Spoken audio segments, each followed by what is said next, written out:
The poll is obviously up, ready to go.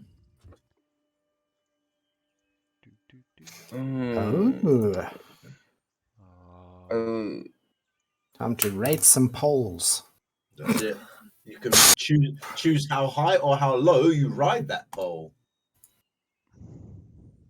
Yeah. I'm going to find that. It's been a while, so I think it may be a high one. You're going high. Satisfyingly warm middle. It's been a while, and we have Modo and Chris. You should be happy we're not doing something we talked about a while back, because then you would be in stitches and Neil would just buy into it, let's be honest. This is the problem with voting when choosing what? things from you. Yeah. Now that I see a lot of people have chosen what I wanted to choose, it's like my brain is like, but you can't choose. You'll be the same. Pick something different. Go higher. I'm that guy who, like, when somebody gets one random vote in something, I'm that guy who's like, nobody else is voting for them. I'm unique. Vote. Okay, vote 0. I'm sure that will work out just fine for you. Yeah. I'm not that stupid.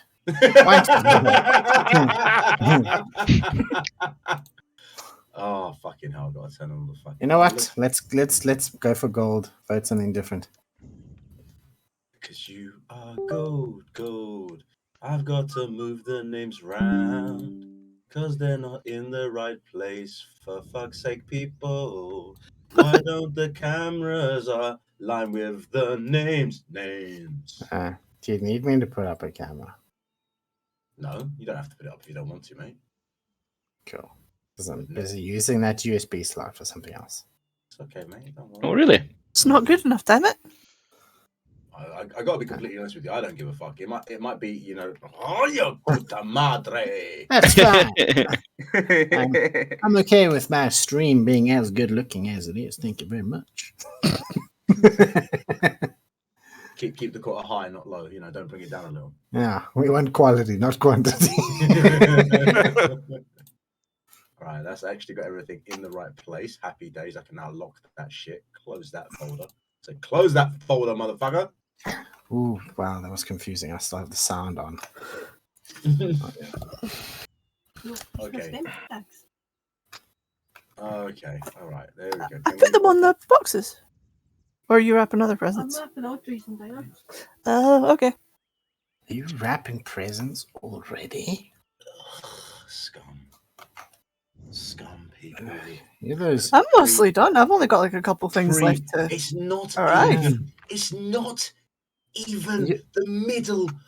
It's in fact, I take it back. It's just the middle of November. Exactly. Because I have to split up what I can get, because the next pay is going to be taken up with other things. You're the reason we have Christmas carols in stores is already. one of my brother's presents. It looks rather cock-shaped. You're welcome. Hey, I didn't say what size the cock was. I just said it looks cock-shaped. Quit horsing around with him. Well, I mean, it would be a feat for him considering he's gay, but yeah. I believe the term you're looking for choked on his fucking food. I believe the term you're looking for is 2 feet. We call this one El Penetrato.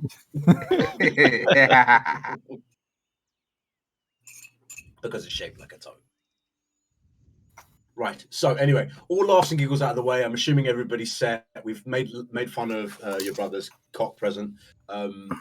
Let's get started and let's start talking about what happened last week.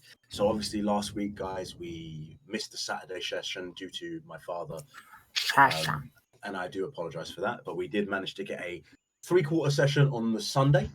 And the party was able to make their way down from the mountains to the west of Morin Watch.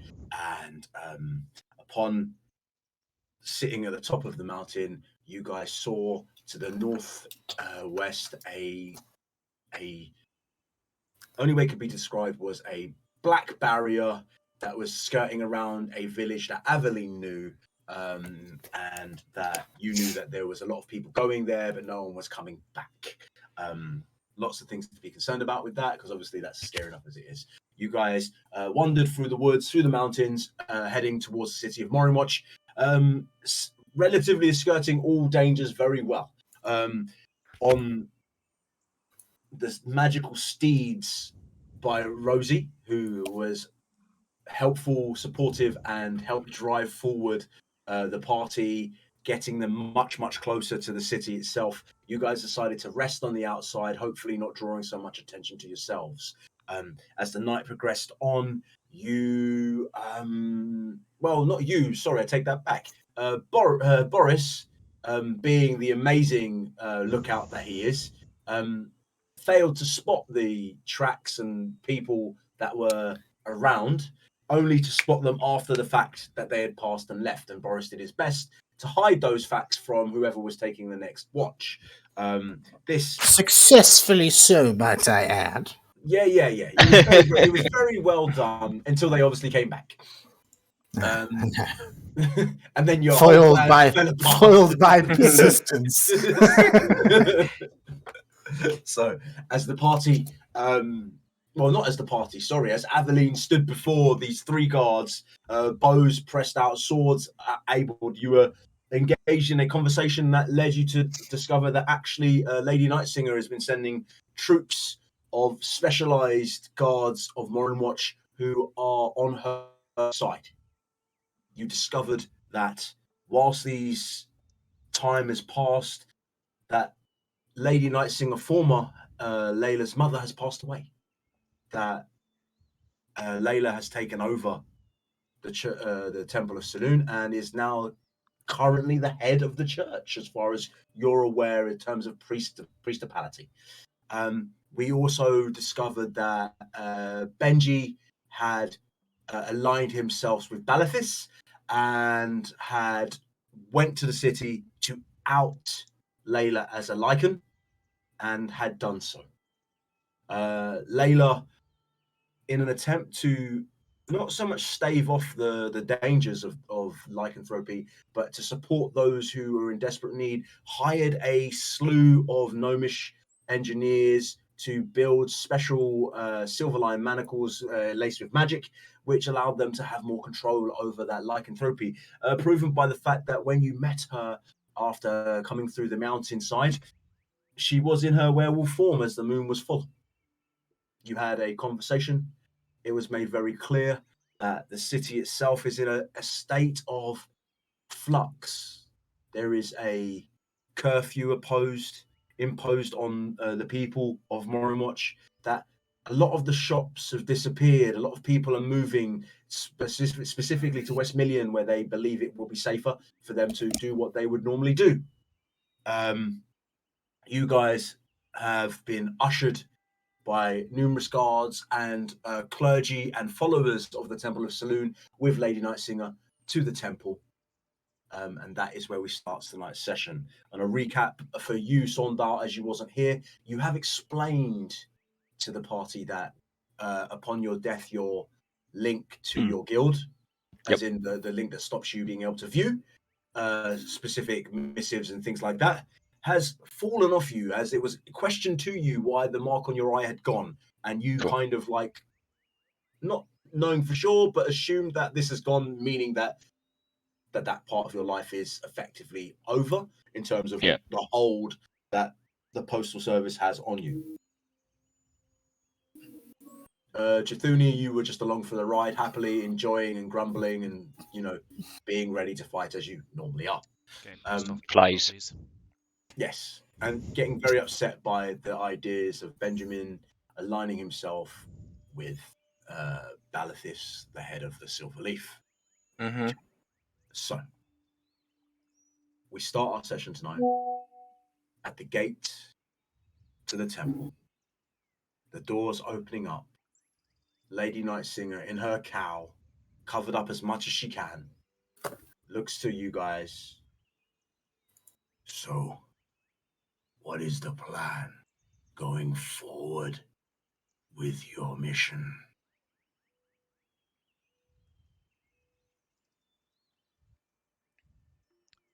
That's a really good question. Yeah, we haven't really had a chance to think about it yet. She beckons you without a word and just walks forward into the temple. As you enter this like beautiful room of like just almost soft blues, you notice the skylight dome that is beautiful view that tracks the stars. It's almost like looking at an astrologist's map of the stars. You look up and each star seems to be highlighted and posted. You see the moon in the sky full. For anyone who's around Lady Nightsinger, as we shall now call her, she almost flinches at the sight of the full moon, still not fully at terms with what she is, though she understands what she has become. She doesn't enjoy it, and the moon out is almost like a constant reminder to her that this is happening.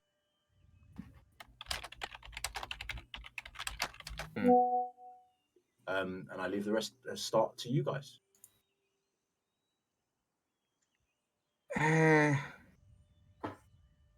Yeah.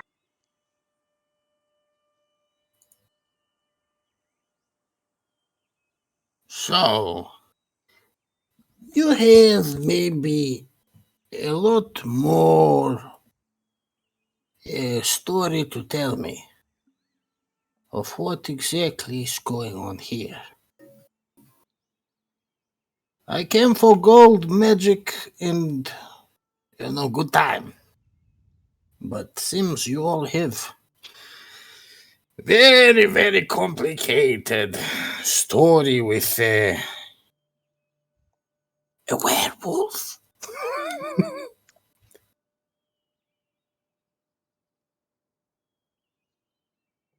Actually, I think the werewolf story is the simplest one from what I know. Yeah. I mean, she's you know, she could stand to brush her fur a little bit more, but otherwise, she is a very sweet girl. Hey,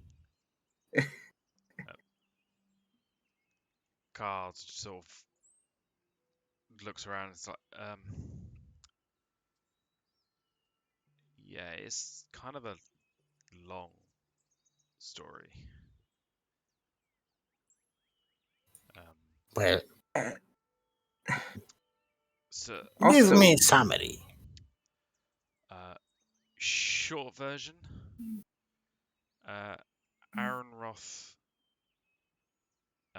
want to kill all the dragons and dragonkin.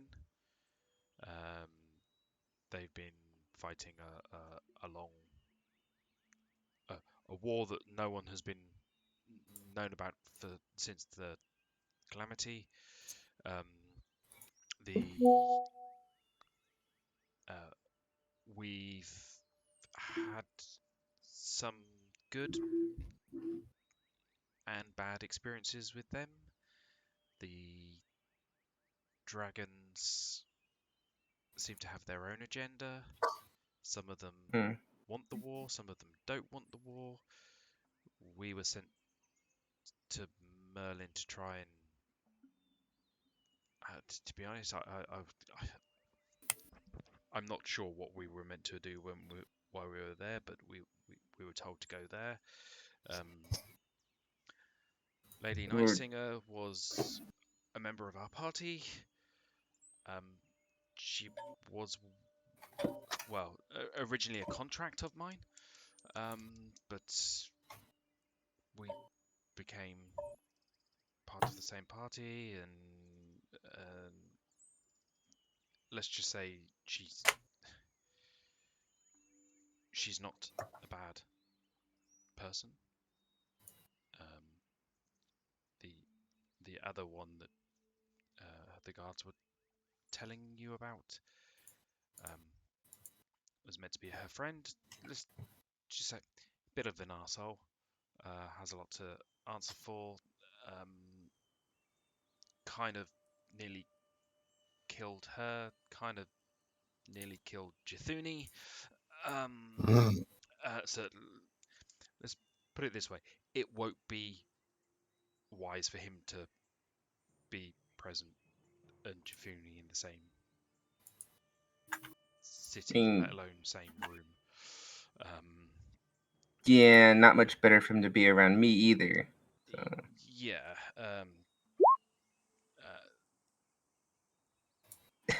So,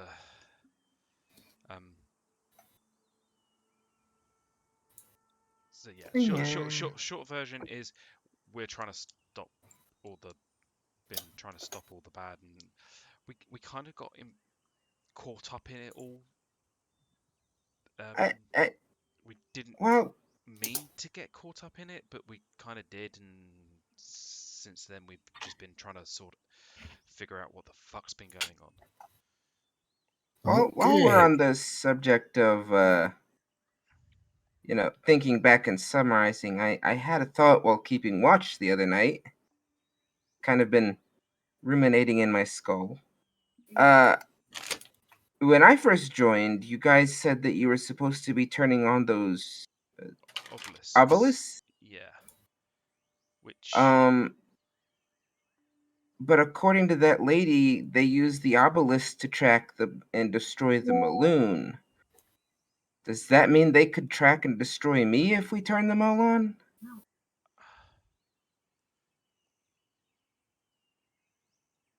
That is a very good question.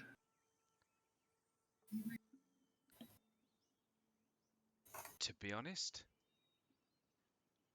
I don't know. We were told that they were a way to defend against the red crystal mage thing that killed the 3 dragons at Cedillion, and seems to be appearing everywhere. Yeah. And could potentially help the dragons, could potentially kill the dragons. To be honest, we've got more questions than answers. Okay. That's what I thought.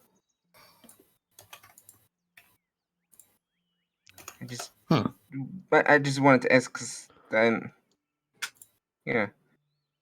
by no means stupid, but I'm not the fastest in the world, and I know that. But I guess a question you could go and ask Merlin again. Merlin. I don't think we'll be allowed back to see Merlin. Yeah, the Aaronroth are all over that.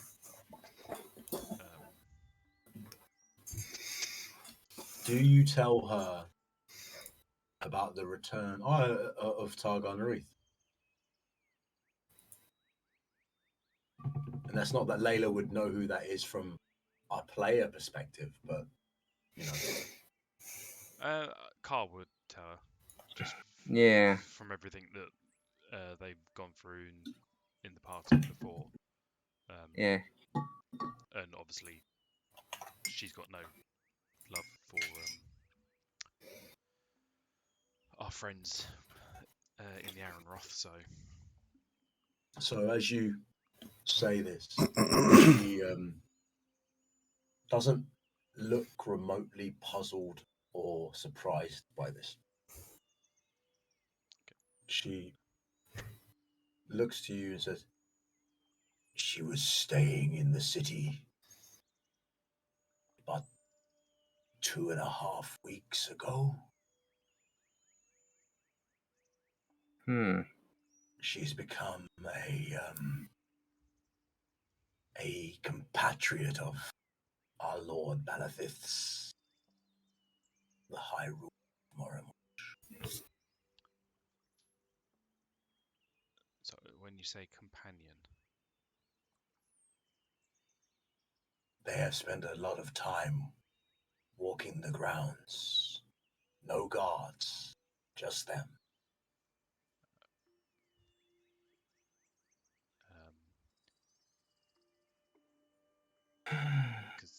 given what Kai told us,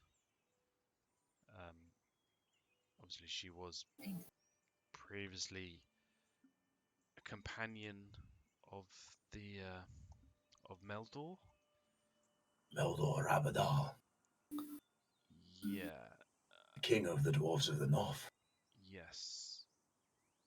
Yeah. And when I say companion, I get the impression that they were extremely close. Mm. She looks at you in her werewolf form. To be clear, are you saying that she was engaged with the dwarf? Certainly sounded like it. I think that's what Kai said. He seemed to have indicated that when she died, he was saying that she was going to be his queen, and I do remember something about him calling her his love.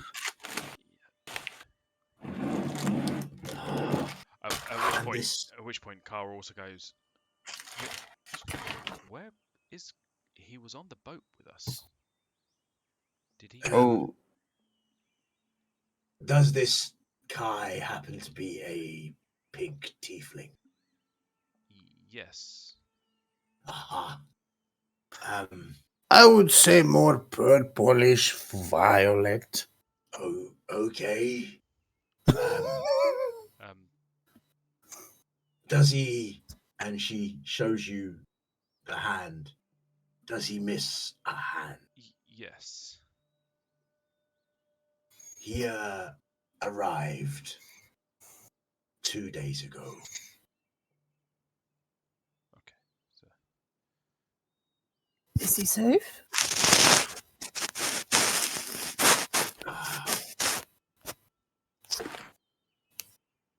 He has been arrested. Oh no. Are you not going to give him a hand?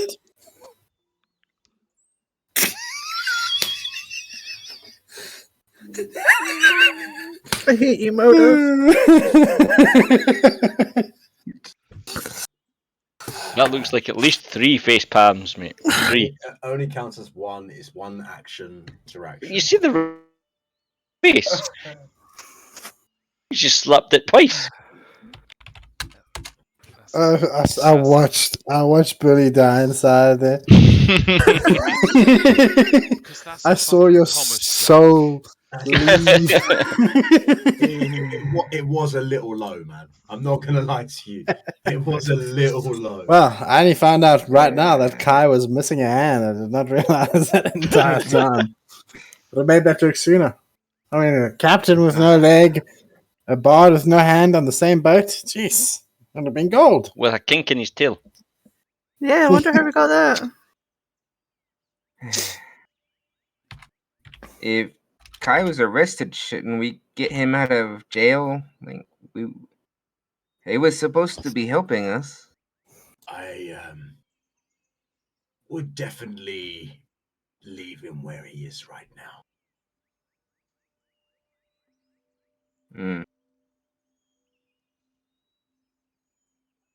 Is that for weird political reasons or for valid danger reasons? For his own safety, I think it is best that we leave him be. He was talking something about a guild that was felled. Yeah. We were there to save him at the tail end of that. You know, the Aaronroth are using corrupted Maloon crystals now.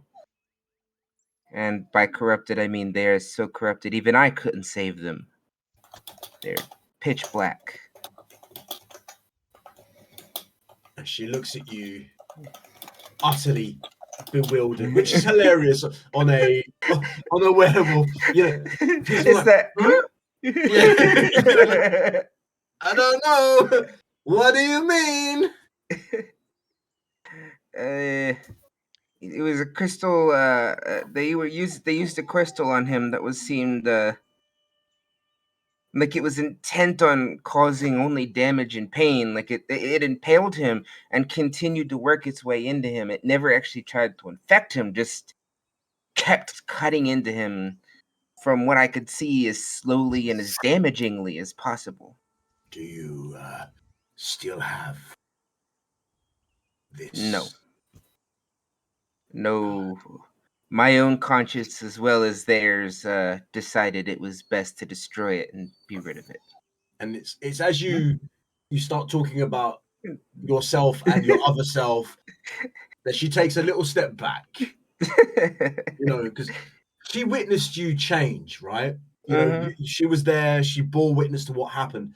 But you're now conversating with yourself on a slightly different level. Just a little bit. She's a little taken aback. Yeah.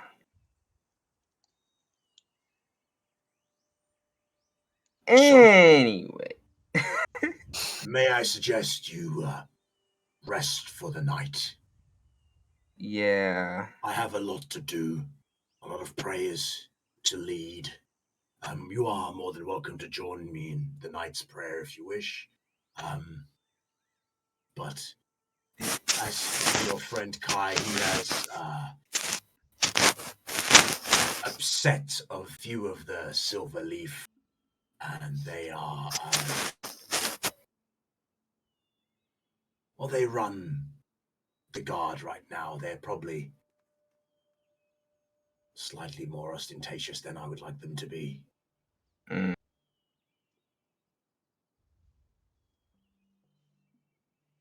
Rest would certainly be good for me. I don't know about the rest of you. Yeah, I think. Maybe As long as another Boris 4 or isn't 5 on hours. watch. You will not need to watch tonight. You are in my family's home. Do you have somewhere I could rest that's a little more connected to nature, that preferably doesn't provide food you might want to eat later? She sits and contemplates. There is a modest garden out back. Wish that will work. I just need to do I need to do some communing of my own. She looks at you like, I don't want to know. You can keep that to yourself. She's not going to press you on it. Yeah. It's okay. So who specifically? I know Rosie's going outside. What's anyone else doing? I was just finding some place to rest, to be honest. Yeah, Boris wants to get some privacy because his tattoos have started feeling weird. Okay. Or the I don't know, the Goliath birthmarks, because he's got they're essentially in the shape of like,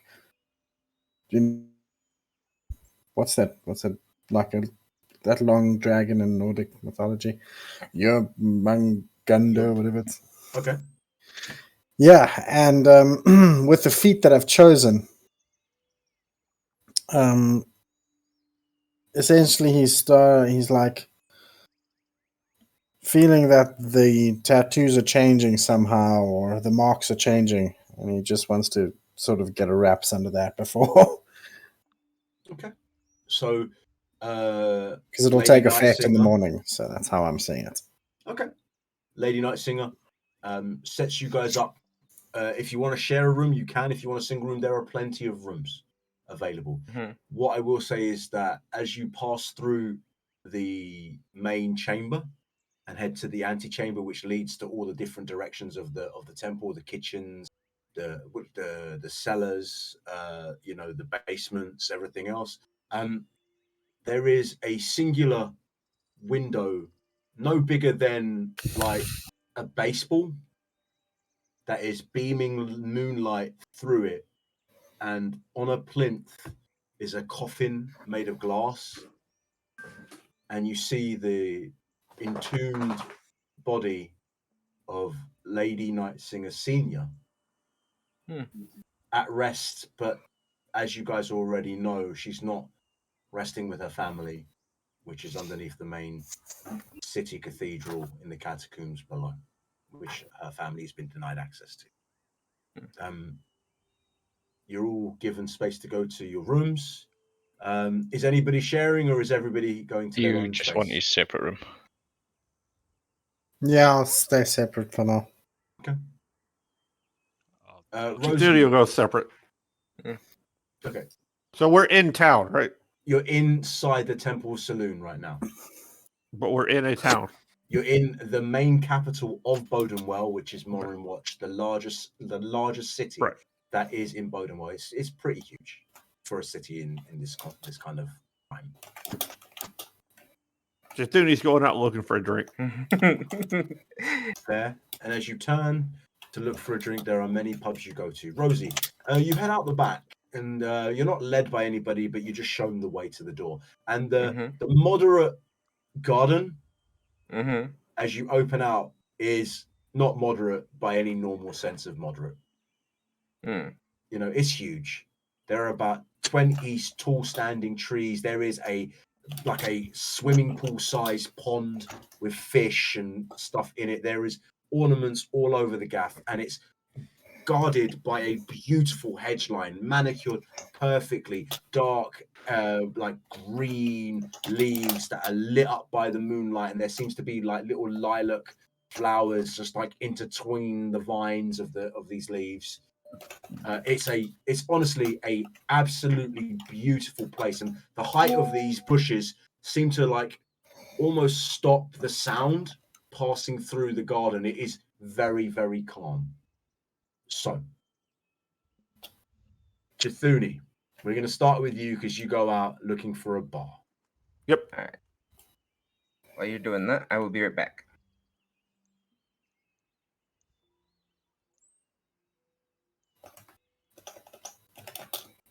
Cool. So, Chithuni. Yep. You head out onto the city streets, and the streets are pretty quiet.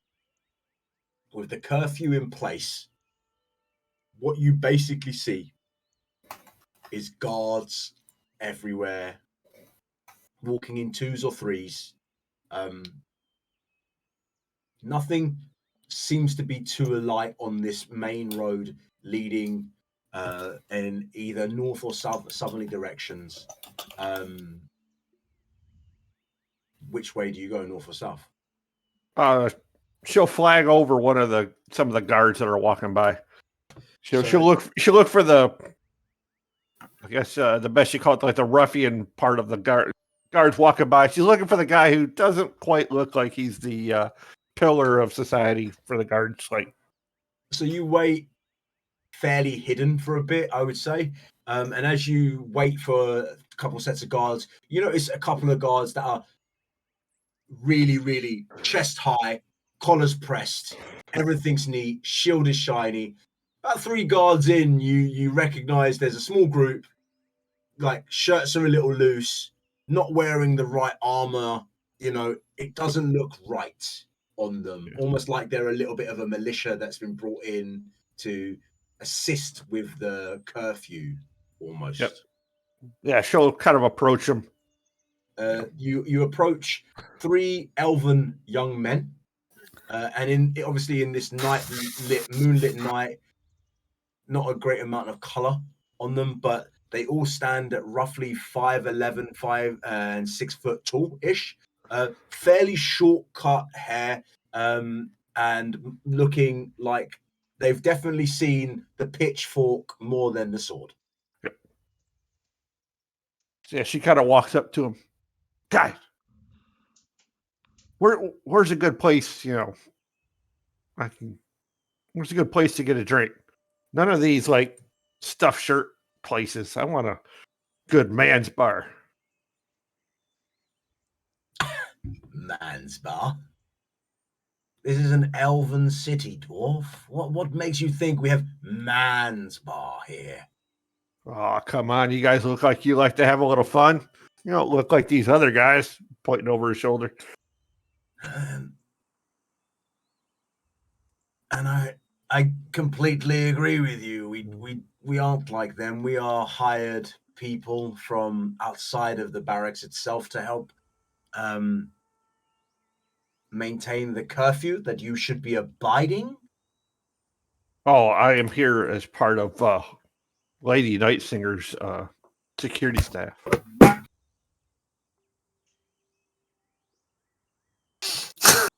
Make a persuasion. Great, she sucks at persuasion. Face palmed hard enough, I knocked my speaker off the desk. No. She might be all right.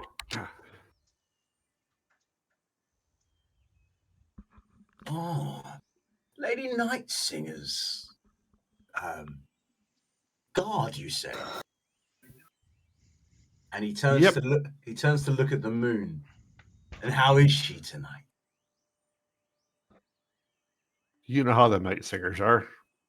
What do you think she's like on a night like this? Why do you think I'm looking for a drink? And the guard laughs. All right.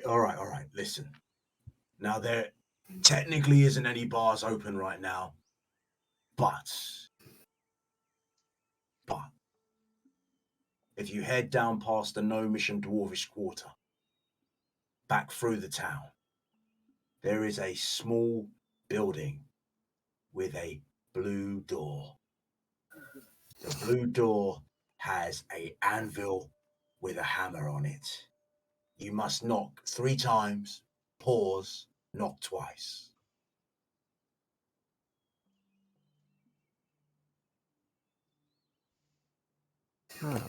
I knew you guys would be able to help me out. Absolutely.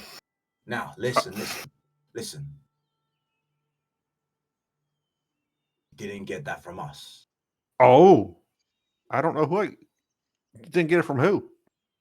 Exactly. On you go back to where you're from, obviously. Oh, yes. She's like over dramatizing. Yes. I'm going back to my residence right now. I'm sorry, sir. And boop, off she goes.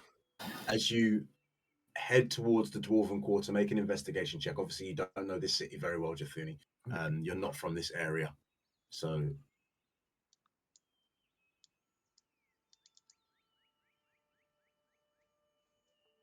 It takes you the better part of an hour to find this place.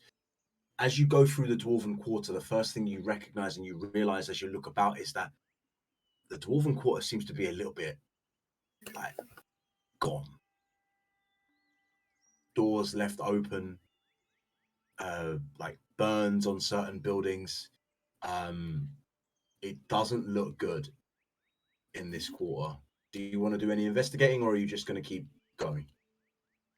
She'll poke her head around, but she's not going out of her way to. The adjacent smell of char and the marks on the windows. What you see as you're just kind of like passing through, you find a leaflet, and the leaflet says, "Friends of Gunda, be gone."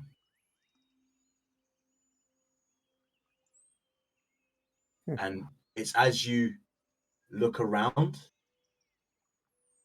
you start to find more and more of these leaflets. And then as you head through the Dwarven Quarter, through the gnomish sections, the leaflets are kind of like swept into one place from like where the wind has kind of corralled them. And most of them are torn, ripped, burnt. The city itself is like this quarter is not in good stead right now. And you head to this bar. She'll pick one up. Just Yep.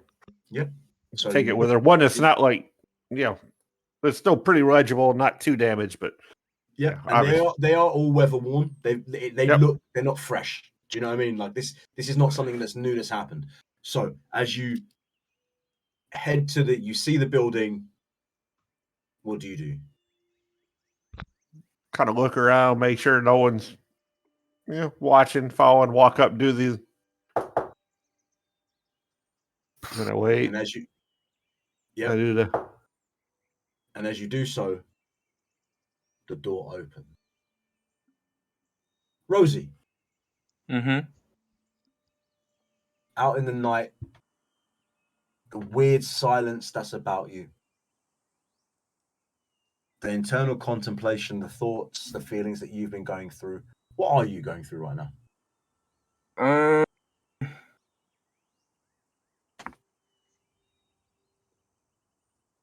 She's how to put this? It's a very conflicted set of emotions. She's upset about what she's seen and went through with Targon Wreath. At the same time, she's excited at the thought that her prey Benjamin might be within reach. And it's so yeah, she's contemplating a lot of that, and her mind is very much a just constant churning of thoughts. And it isn't until she finally settles on a few thoughts that she is able to calm herself down to actually sit down on the grass and feel bad for the temple for what she's about to do. But as she sits down, she begins talking inwardly to the Maloon within her, and she says, you know, with everything we've seen, the children being taken, this Targana wreath, these weird metal talking machines powered by our own lost brothers, the Benjamin. It's given me cause to think about something. I find myself considering when we created the grove together. As we were sitting, or not really sitting, but when we were creating the grove, a great deal of emotion pouring out. And in those moments, we gifted the animals around us with a touch of power beyond what they've already had. And I've been contemplating this gift. Since when we gave it to them and inspected them, they were not twisted nor mutated. The gift was taken to them as natural as if they had been born. And I'd wager a fact by spring we'll probably see cubs born with said gift naturally, as their parents, do what parents do. So I think it's time to explore if we could use that gift for ourselves. Maybe sharpen our own claws a bit for the next hunt. And as she says this, she literally holds up her hands and forms these long crystalline claws off the tip of her fingers and just kind of shoves them down into the ground beside her, burying them. And she's going to go ahead and cast not the 8-hour, but the quick one action version of plant growth. So that everything in a 100-foot radius that's plant-based just starts blooming around her, including her own ivy cloak, and she just kind of cocoons herself in all this wild growing plant for the rest of the night, basically communing between the Maloon energy side of her and the natural side of her. I guess my question to you is, how much Maloon do you give to this?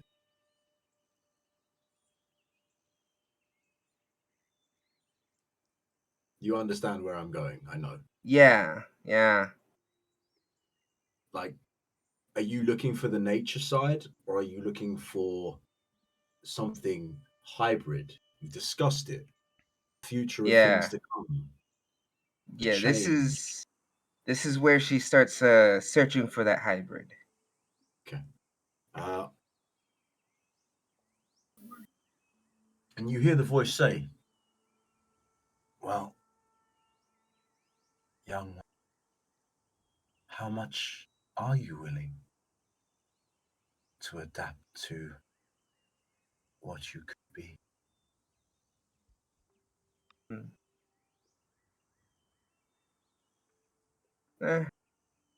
Nothing is permanent. Despite what the dragons or the elves might want to see, or even my own people, those of us who are trained in the druidic arts know that nature in itself is change. Nothing is permanent. That's how things evolve. That's how nature grows. I am prepared to be a part of that cycle.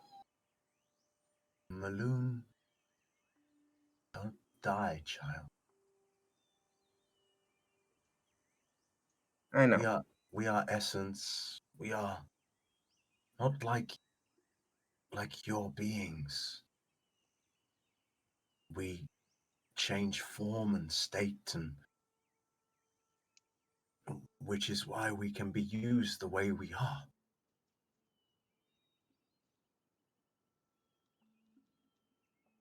I will show you, and for every one plant that isn't a natural plant, the other is crystal.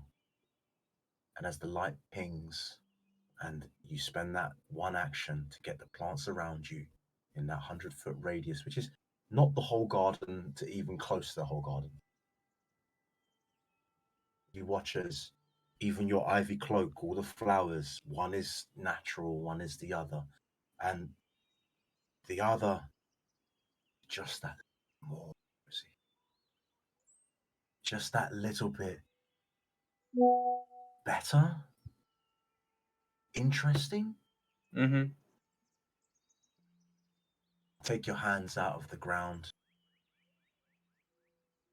You look at the claws, the dirt under the maloon, and the absorption happens, and the dirt swirls through the crystals, and you feel at one with the surroundings. You start to, without meaning to, commune nature, and you hear nature in your mind, and you look, and forest, trees, the ivy all hums a song of change. But it's unsure. Change is hard. But it doesn't seem afraid. It just doesn't know what's to come.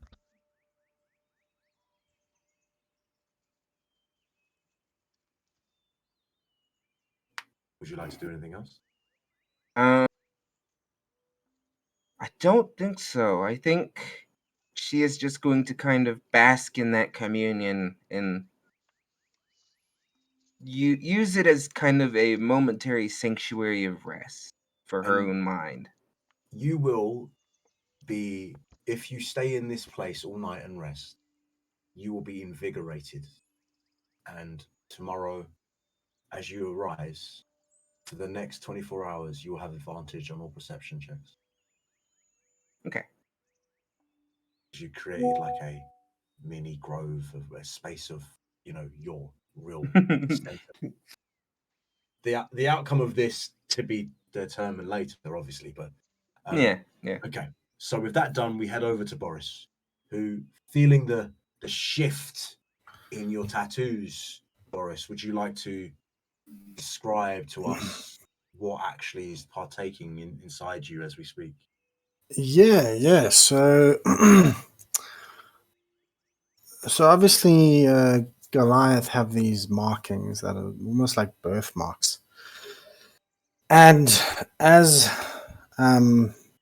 Boris grew up, his and started discovering his magic, so to speak, the marks became more and more like these.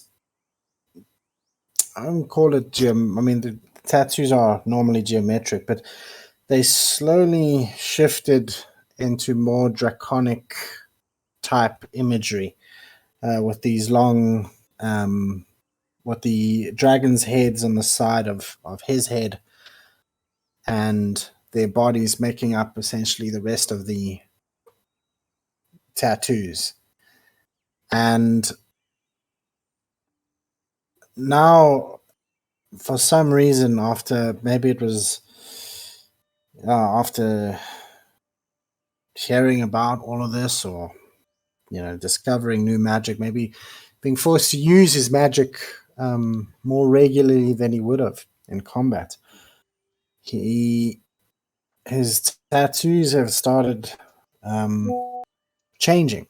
They've almost like they've been irritating him, and he's pretty sure he's been hearing like hissing sounds coming from them, or in the corners of his eyes when he's not looking. He's convinced that the colors change, and they go from blue, which essentially was the power of this frost magic that he's been able to control, but they've now shifted to white and even hints of green at times when he's not looking directly at them. And essentially that covers the feat that I've taken, which is the gift of the chromatic dragon, as these tattoos are a representation of that. So as Boris sits sort of by himself,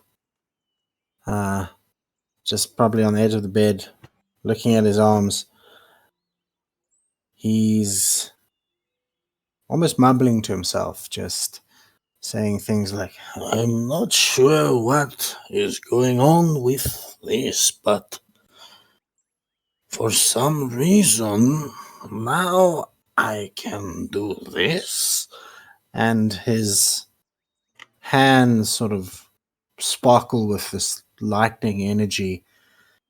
And Boris thinks back to Jathuni almost turning into pure lightning herself in that moment where she was pulled out of his arms into the air as he was trying to save her from drowning.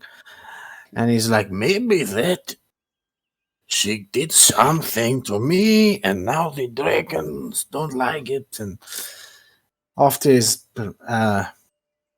hands sort of sparkle and shock with lightning, all of a sudden Boris is looking at 3 copies of himself. And I'll have to cast a spell to do this, but hey. Okay. What can you do? You don't. Oh, it's just wild magic, isn't it? That's the problem. Yeah. So I'm just gonna roll for it because let's not worry about it. We're in the RP. Cool. Just do it. Thankfully, just explain to us what happens. So as he almost feels the surge of new magic taking hold of him, and he, at least to Boris, it's this weird mix of exposure to what everybody else has been doing, and that's almost so from seeing like Saundal almost shifting in the shadows. Boris like thinks to himself, he moves so quick, it's like there's more than one of him at once, and suddenly that translates into this new spell. And then he thinks of what Rosie has been doing, and as he's sitting there, almost this this transformation occurs as let me just double check this spell that I've added.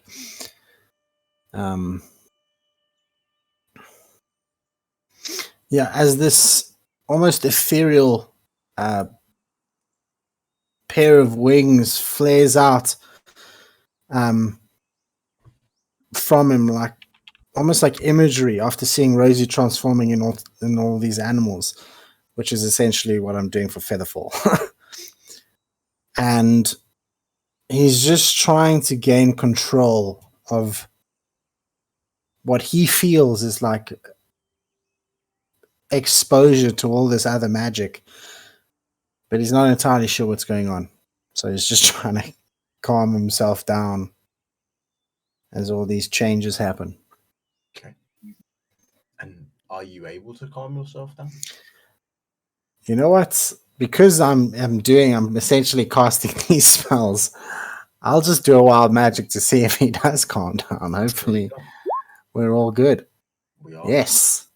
And I'll just do this as well, just to see how quickly it all happens. That moment of uncontrolled, like innate, natural magic that follows through you, Boris.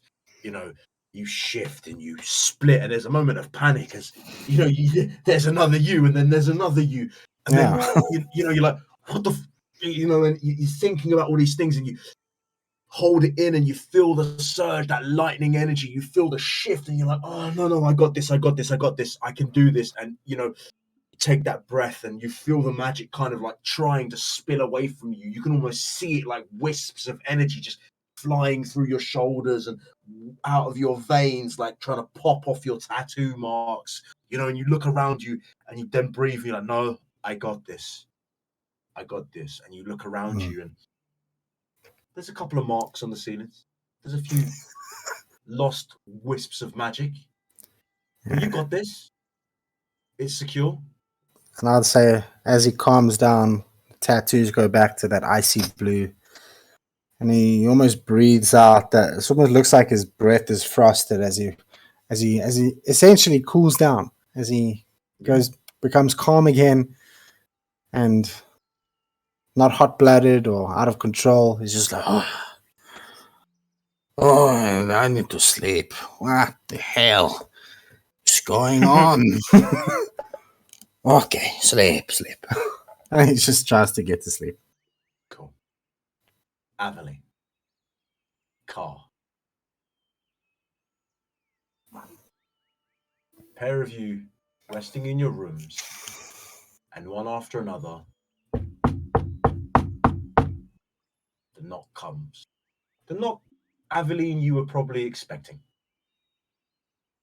Lady Night Singer, or as you know her, Layla, approaches the pair of you, being one, the link between yourself and Car, Aveline, and two, Car, an old friend who really needs an update. She approaches the pair of you, still werewolf, still manacled, still being held by two guards, but still calm.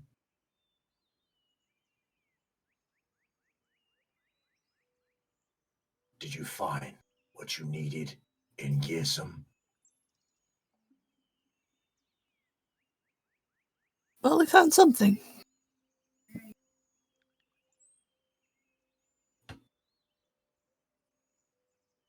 My search continues. We had some trouble getting into the city when we finally were able to get in.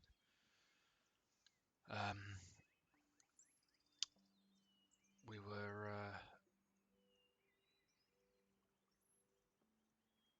let's just say we met one of the remaining whites.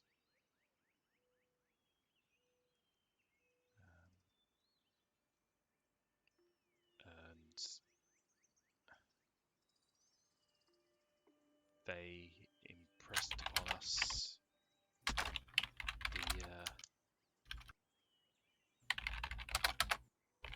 the importance of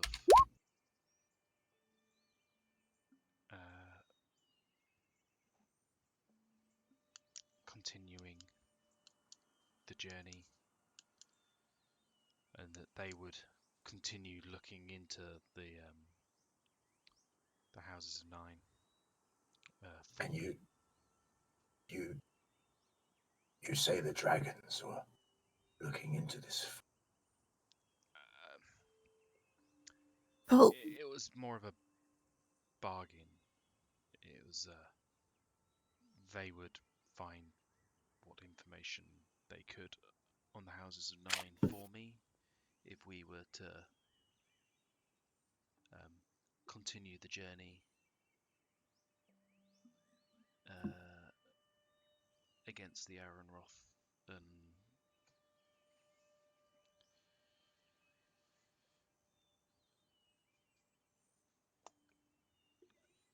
and sort of and go to Merlin,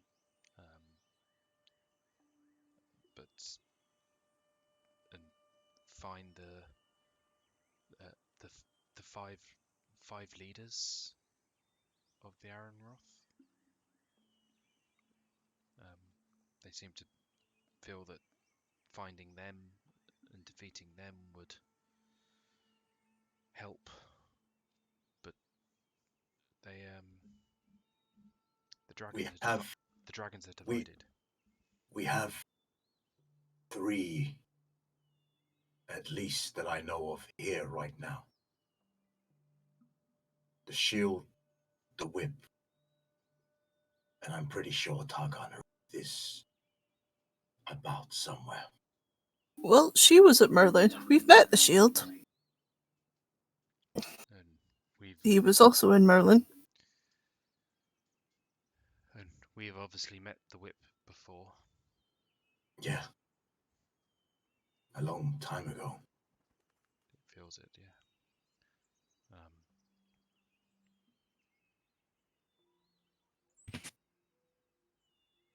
So, I mean,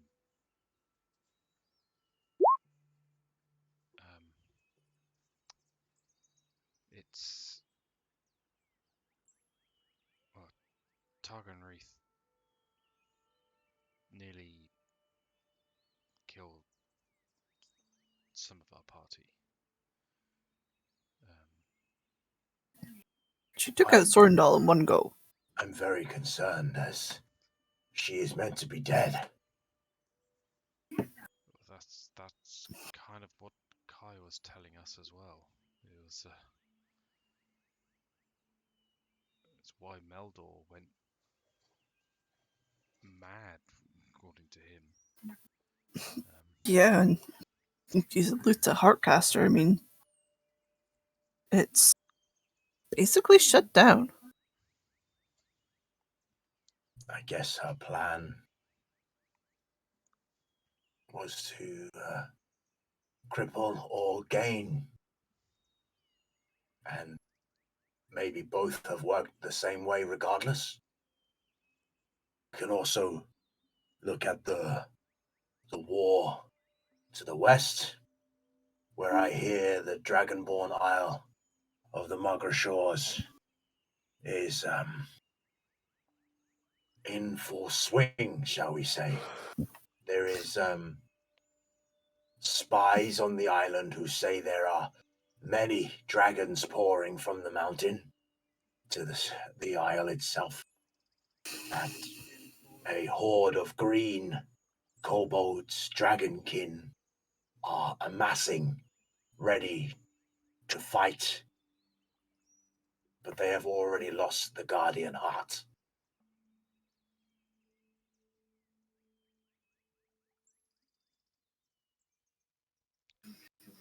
Are you still working on the obelisks?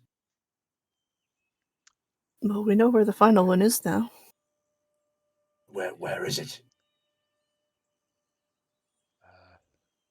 Conch Mountains. Don't forget about the one in the muggle. So you got the two. One in the Cough Mountains and one in the I Margaret just, wanted Shores. to, I just wanted to make sure that you guys, because I gave you that It was the Margaret Shores I was looking at. I was Okay. literally scrolling through the map. Okay, so it's here. Oh shit!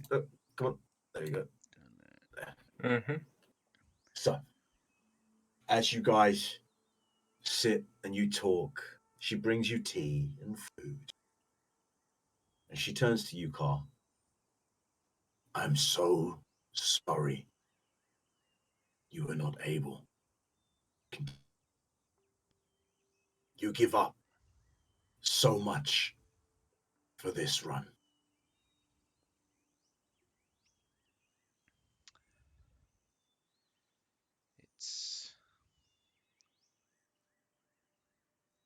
It's been hard. It's obviously my first priority has always been to my village, to the tribe. I left home to find a way to fight and protect them from whatever's coming.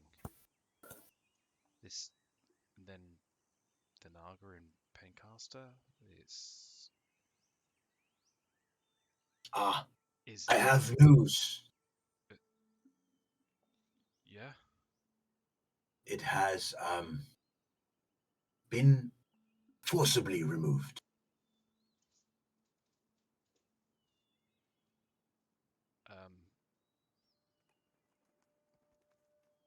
When you say forcibly removed, I mean, where is it now? Benjamin brought its head. But don't they regrow?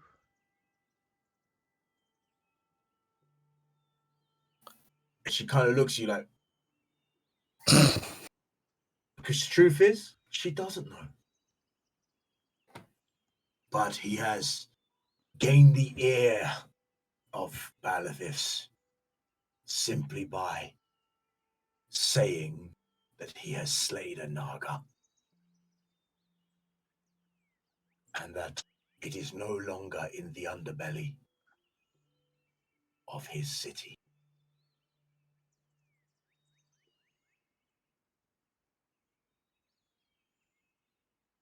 And I'm not sure if you're overtly aware, but he also outed me to this fucking town.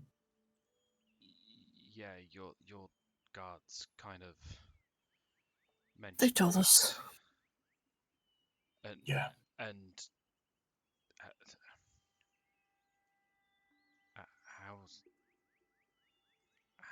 how did that go?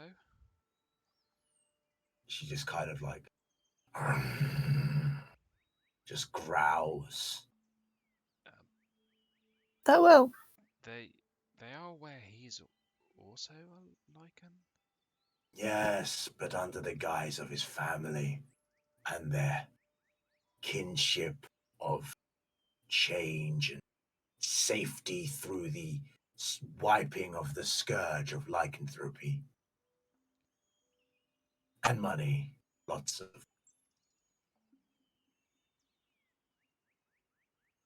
And I'm assuming he outed you in a way to try and Discredit me, yes.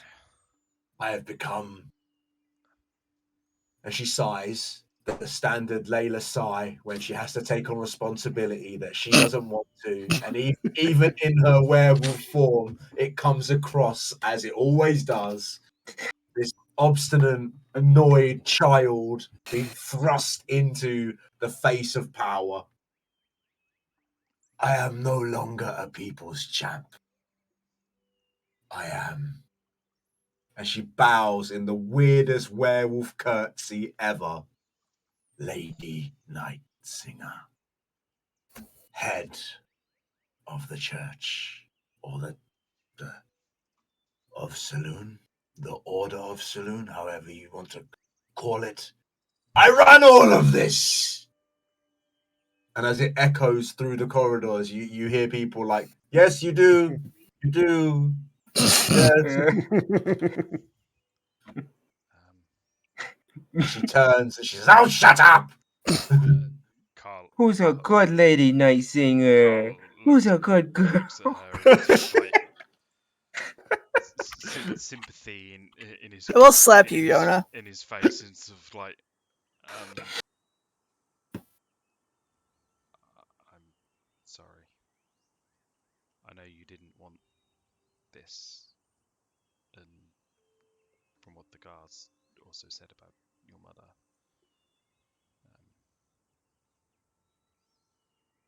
As you mention her mother, she turns away. She doesn't cry, but you know, you've seen that look many a time. Yeah. If there's anything we can do while we're here,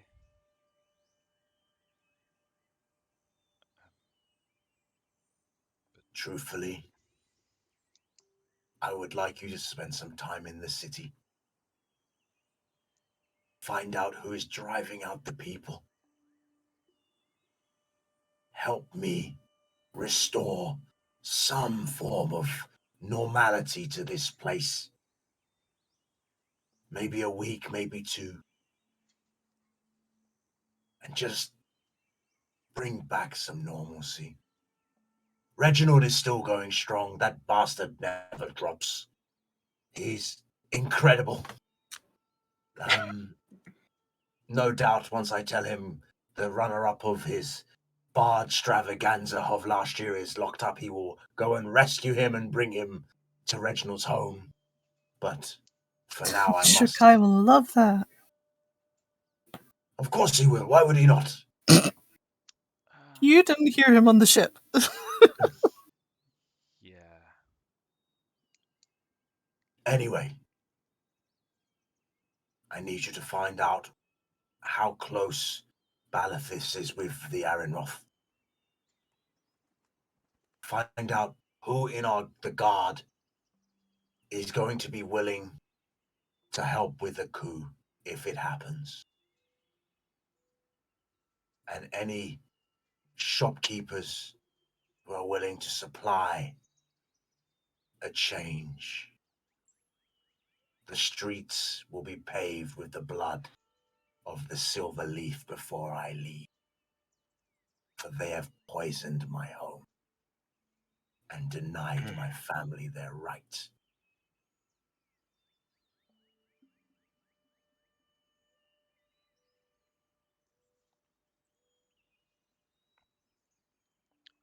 Please, rest.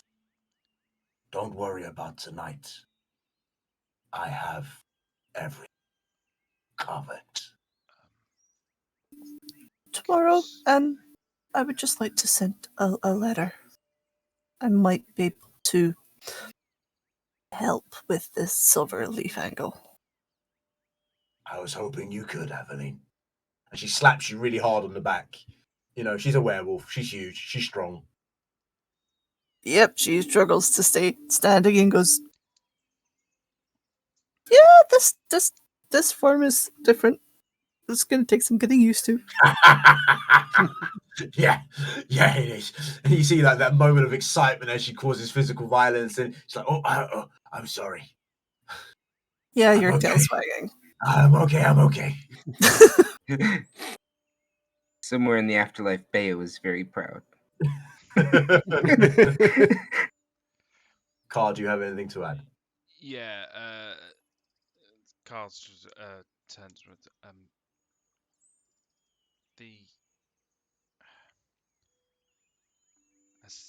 as I said, it's been difficult. I need to protect my home, but at the same time, well, Strommer's cousin said he was going to take good care of that. Yes, which is why I'm helping not shitting a brick. But at the same time, with everything that the dragons have got going on against them as well, news of the Benjamin. Would you like me to send somebody? If you can send a message to the seer and let I- her know what, give her an update, tell her about Benjamin and the Naga head, and I don't think she can do that in 25 words. She puts her hand to her head, casting the spell, sending, as she has met the seer And found her completely crazy. and found her completely crazy. She laughs, turns to you, Carl, and says, "Your grandmother says, don't forget to eat the moga worms." That makes all so much sense. That sounds like her. Yeah. It was a little delayed, and thank you for the dragon.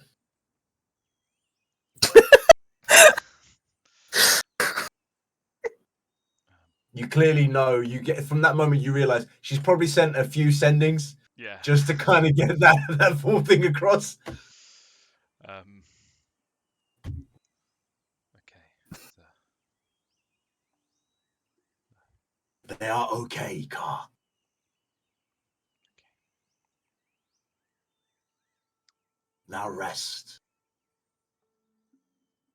She turns, leaves. And we head to Saundar, alone in his room, contemplating life after the mark. Yeah, and the haziness of what happened after trying to be sneaky. It's not very often you are caught in the act. Your skills having never failed you before, hence why you're alive. Yeah. It's a moment of questioning for you, I guess.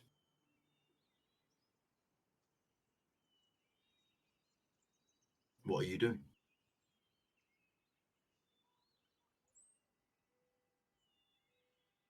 Yeah, he vaguely remembers voices, but he doesn't know if that's everyone else that was in the room or what, because he was always over death.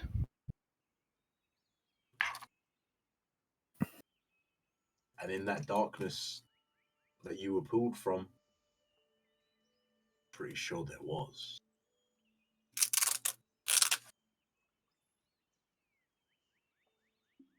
Or at least it felt that way. Yeah. He would try and maybe probe a little bit, see if he can kind of mentally reach whatever the fuck it was.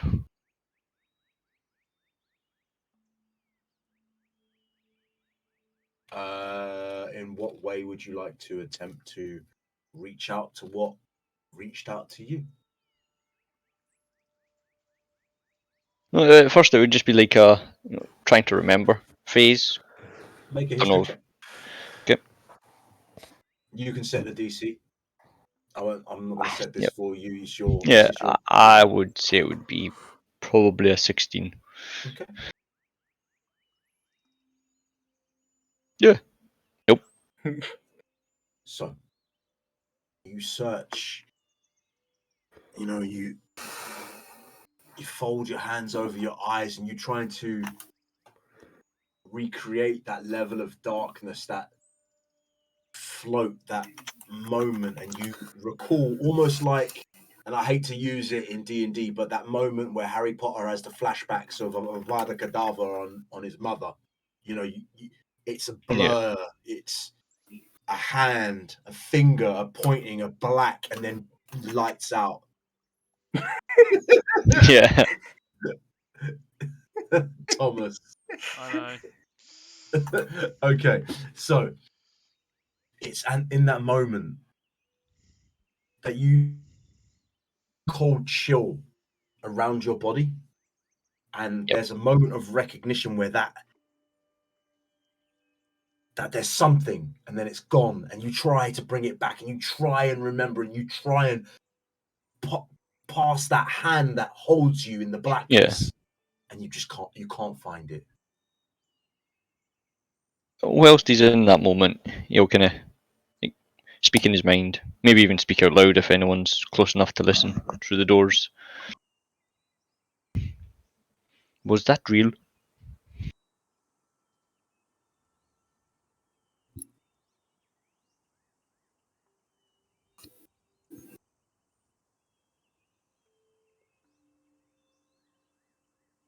Silence is deafening, but it felt real. And sometimes when we feel things, they're not. But sometimes, just sometimes, in the moment where we cross one plane of existence and traveling to another, sometimes a taint, a mark, a swath of something in that yank back, that moment of you immersed in goo, things inside your body charging you, bringing you back, that moment where you open your eyes and you can't see through the thick ichory blur of pink mist of whatever you were in. The release, the hang, the pop of these cables detaching from your body, you hitting the ground. He just gets that feeling of rage again. Right? He wants to make that particular person suffer greatly. And maybe they will, when you can call on it at the right time, when you can bring forth whatever link you have connected to, if you have connected to anything. Yeah.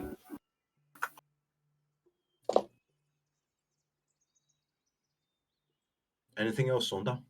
No. He'll just be thinking about what he's going to spend his gold on and how much he can hawk his gems for. Okay. So, as it is 9:30, we'll take our 10-minute break now. So we'll be back at 42 minutes past. Thank you very much for staying and watching. If you have been watching and you aren't following, please give us a follow. It just helps out build the stream. If you are not want to watch a player's perspective, and I know we've just been doing RP, you have Minas Murdoch, who's playing Car, and Yona the Bear playing Rosie. We'll be back in 10 minutes. See you guys soon. Peace. Yeah.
all set up.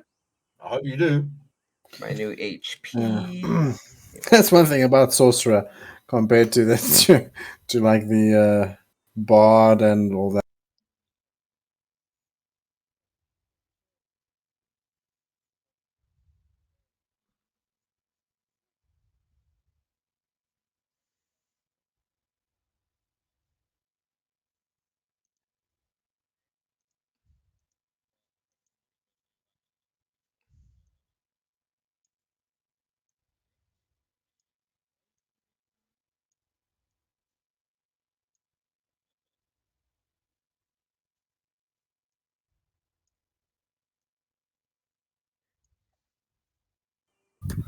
Trying to get started without her and Okay. jumps right in. Did She you not was have just hot waiting, eh? water for the hot tub?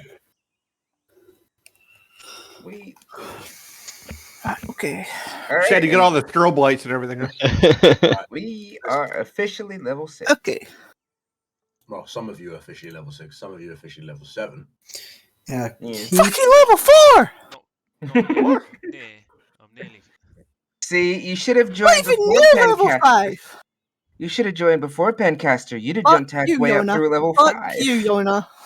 I like that F-toe. That F-toe was impressive. Right, so anyway, we start off back with Jathuni, with the...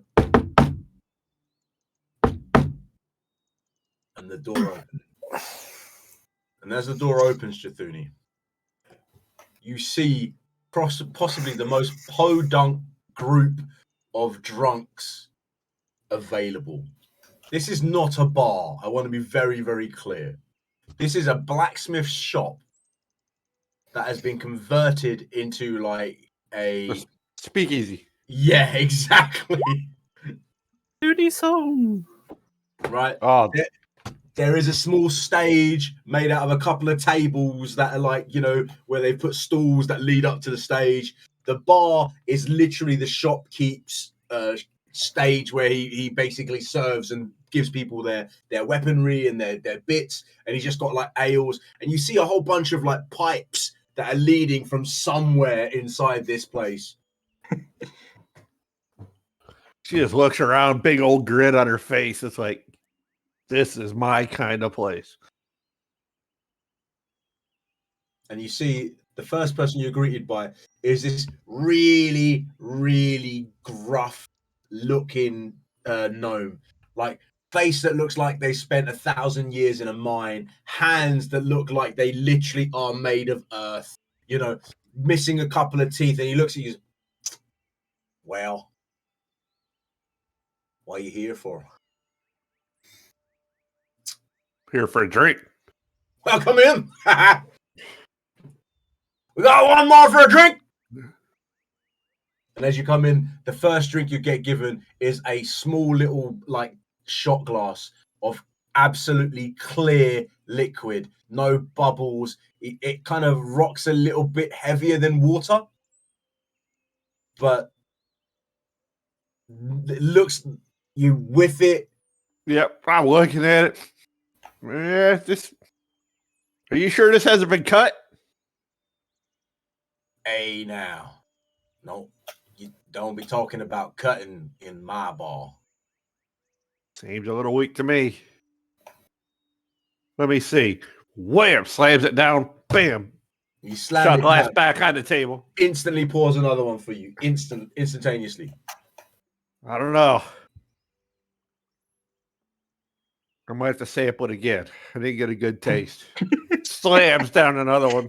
As you slam the second one down, it instantly, like, you know, like in every anime series where something happens to the side, like instantly it cuts across you like a moment of flash of lightning, a streak inside your head is like, whoa, you know, really, your nose opens up, you breathe fresh air like you've never breathed fresh air before, and you take in the smell of this bar unlike anything you ever expected. The smell of soot, iron, like coal that has been used before. Like you can smell the clank of metal, you can hear the rumbling of the pipes behind you that like, you can hear the factory that's processing whatever kind of alcohol is about is like in this building. Everything becomes like a sensory overload for a minute. Like that moment where you come out from under the water and your ears open and then they adjust and they go back to normal. It shakes her head. Whoa, that's some good stuff. There ain't no cut. She looks at him and goes, there ain't no cutting there. That's right. There ain't no cutting there. All right. Now, those first 2 days free. But from here on out, you's paying for your drinks. Gotcha. I wouldn't have expected any other way. That's right. And as you sit down, he says, okay, listen, all I serve is this. That's all it is. That's all I got. And that's all I'm selling. It is 2 silver a glass. Now, not a shot glass, a glass. You can have that or you can leave. Sounds good to me. He pours you the first glass. It seemed to be the only operation in town right now. So yeah, that sounds mighty fair to me. You could say that I was making a killing. And I is. I'm not going to lie to you. I am the only bar in this whole dwarven or gnomish territory. Yeah. Everybody else has gone left, and I was going to stay because I knows that the money is good. And like you said, we ain't cutting this liquor here. Now, if you got some friends, you could bring your friends, but they got to be quiet, and they got to be dwarven looking like. We can't have no... She starts laughing. Dwarven looking like... Well, yeah, we can't have no tall folk giving away our position. Man, the guys I'm traveling with, they don't have to be tall to give away your position. And then you hear the knock, knock, knock, knock, knock. Amen. And the 3 guards that you spoke to, all elves, step in the bar. And you're like, oh, shit. There's that moment, and everyone in the bar. No, I'm not all shitting. They walk in the bar, man. I'm like, whoa, you guys were right, man. Yeah, of course we were right. I gotta get out of that American accent. Let me just smack that out of my mouth real quick. Of course we were right. What did you expect to happen? We think we would just send you to any bar? You know. Come on. Nah, man. When I saw you guys, exactly, I knew you were the real deal. And then you see the barkeep turns to you send me this lovely lady. Well, I thank you. So you spend the night. Like, hey, set him up a cup. Set him up. Show. 3 cups come flying down. They sit down at the bar with you, start drinking. You notice instantaneously, Jathuni, with your passive perception, that these guys do not handle liquor like you handle liquor. Yeah. Instantly. And even, and I tell you what, if you want to make a perception, you can make a perception on the barkeep as well, if you wish. Let's see here. Or even an insight, your choice. Oh, perception, that's 18.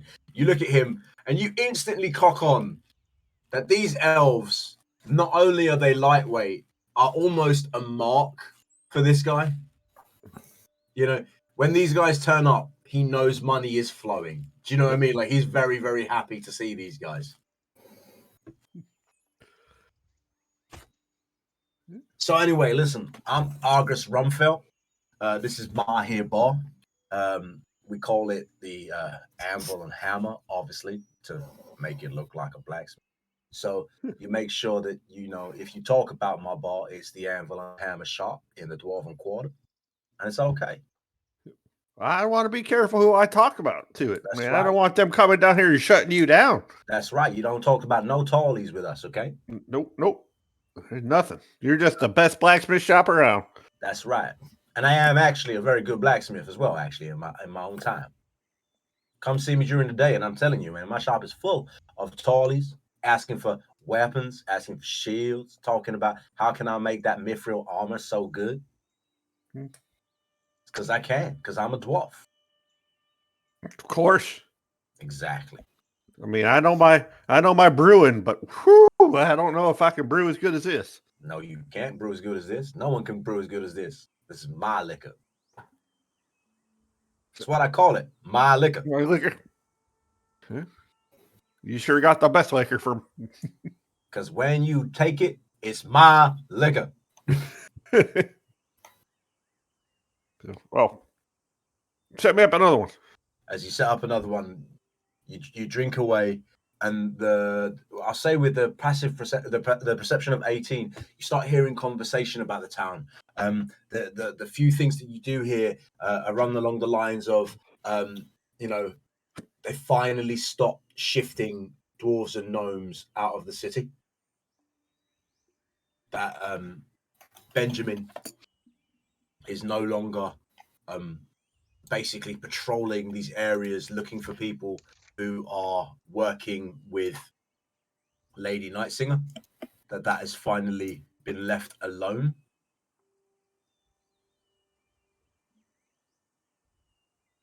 You hear stories of how Balathiths is working with the Arinroth. Lots of conversation about how the Silverleaf are not behaving like druids in town, and that a lot of people believe, though unconfirmed, that the Silverleaf are wearing metal armor, that they're breaking from their standard druidic covenants of not wearing metal, that they are... Right, Rosie, take it easy. That they are not following the rules that they would normally follow, that they have given way to forward thinking and hello, my screen went. There we go. That's sorted. Given way to forward thinking and the way things should come to be. The next conversation here is of a barrier-like place of an old dwarven settlement just north of the mountains.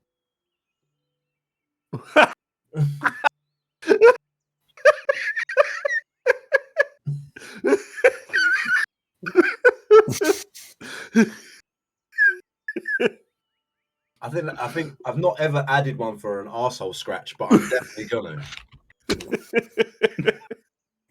Definitely gonna. Lord. So anyway. Does it tickle? Yeah, does it tickle? It must. That's the only reason why you scratch it, because it tickles. So anyway. Very light place of old dwarven what? An old dwarven arse tickle. Oh, old dwarven ass tickle. An old dwarven town that was once a home of druids has been blocked off due to a weird grey-like fungal substance that seems to eat natural things and convert it into itself. Many Silverleaf go, none return.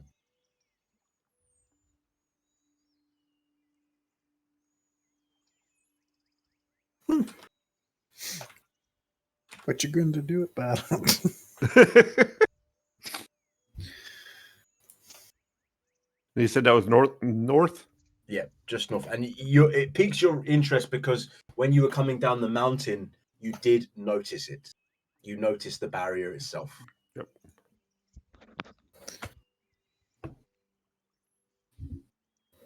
So, you drink your night, get absolutely shit-faced, and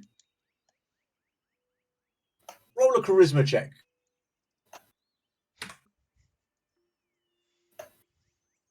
Unskilled? Yep.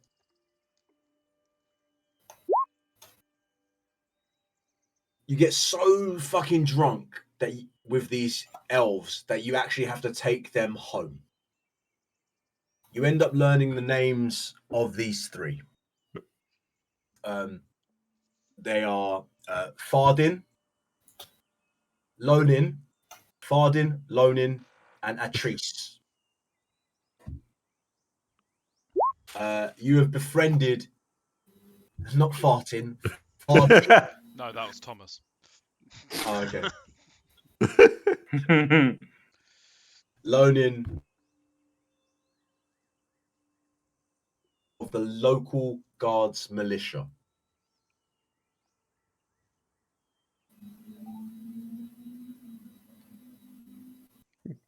Good. Now, okay, I'm not aware of Kai being arrested, right? Because I wasn't at them when they were discussing it. No, Right. you Okay. wasn't there when they were discussing it. Okay. No, in fact, wait. Yeah, You left. You were there when it was Yeah. discussed originally. You were there when it was discussed originally.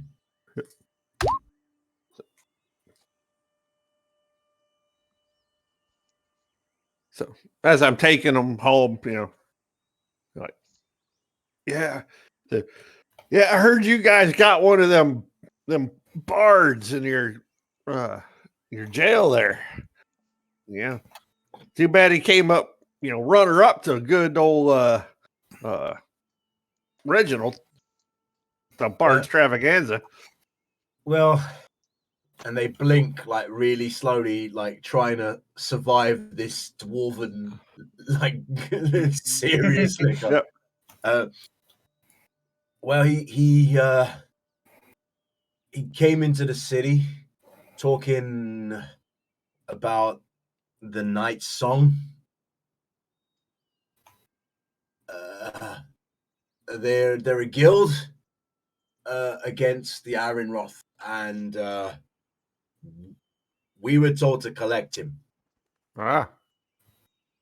So we did, and he's currently, and you hear the other guy. Oh, come on! I ain't gonna tell nobody, man. Listen to him. I ain't telling nobody. Look, I didn't tell anybody about your guys' bar over here. Man, I appreciate you guys' help. I'm helping you here get home. Yeah, I don't want any of your mother guards guys to see you guys like this, man. Okay, in a loud whisper. Okay. And then Tracy looks at you and he says, "He's currently in the cathedral, in the dungeon, just before the catacombs. We were told to move him. There. Sorry. It's been a long night. We were told to move him there. And he's under watch all the time.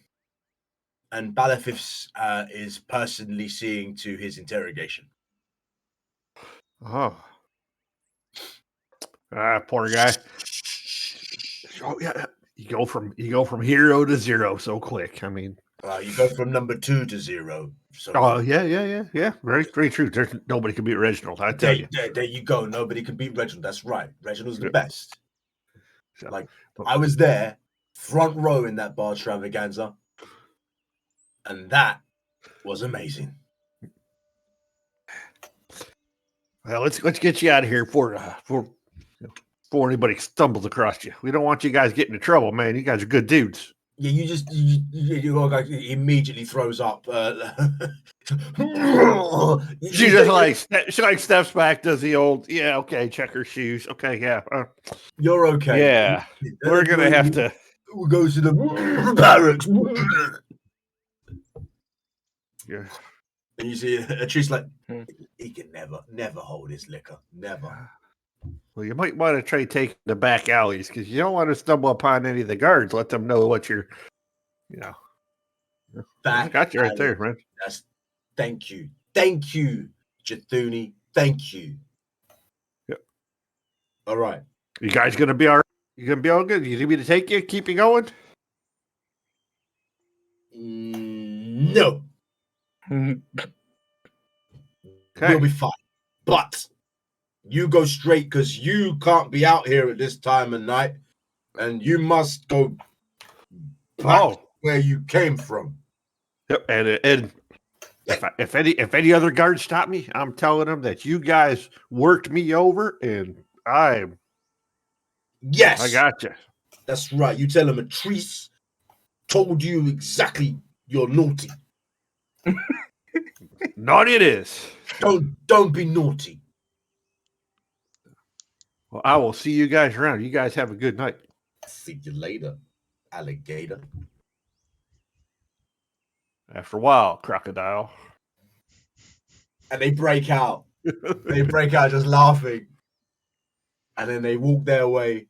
You go your way. Are you heading back to the temple? Yep, head back to the temple. Okay. We'll say that you spent the better part of 4.5 hours out. So, as everybody comes together in the morning light, Rosie, you are the first to really wake under the beautiful rise of a winter's sun.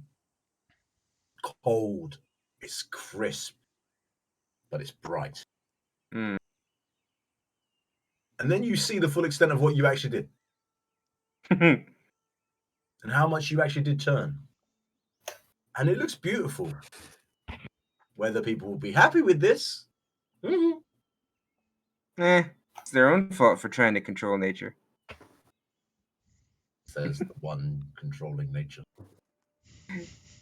Yeah, she's just hoping it be more wild. It definitely, you can't really change the manicuredness of the area. Your ivy cape is definitely much more wild than it was before. It's interlinking flowers are now like crystal ivy flower, and then like the vines that come off are all like crystalline and different. Like it's almost like the crystalline vines have become the actual major weave, whereas the natural flowers are kind of just like flowing off it and growing from it, like almost like feeding off it. It's a very interesting look. Saundal, you wake up fresh as a daisy. Boris, the rest was nice. Jathuni, you feel great in your morning wake, and as you do so, you're all greeted in the main foyer by Lady Nightsinger in her human form. Half elf? Well, you were a half elf, weren't you? Or was you a human? Oh, she was human. He was a human. He was a human. I was right. Yeah. Sorry, forgot I muted myself. Yeah, she was human. Yeah, I thought so. I doubted myself because you didn't say anything. I was like, well, did I get it wrong? I was like, no, I'm pretty sure. No, human. Okay. In her human form, dressed in a very beautiful high priest gown, clearly made from the finest of cloth and materials, with the symbol of saloon on her back. She greets you with a shallow bow, looking far more tired than the rest of you, as we already know, being a priestess of the night goddesses kind of leads you to being up most nights in temple. Actually, when you're also a werewolf. Also, when you're a werewolf, it doesn't help. Yes. It's almost like it was meant to be. Never should have went through that swamp. You You could have warned me, Billy. It was your session 0. So, what's everybody doing? Having breakfast and writing a letter. Yeah, I'm looking for some food. Yeah, Who's brought to Boris you? shows up with bags. And he's like, okay.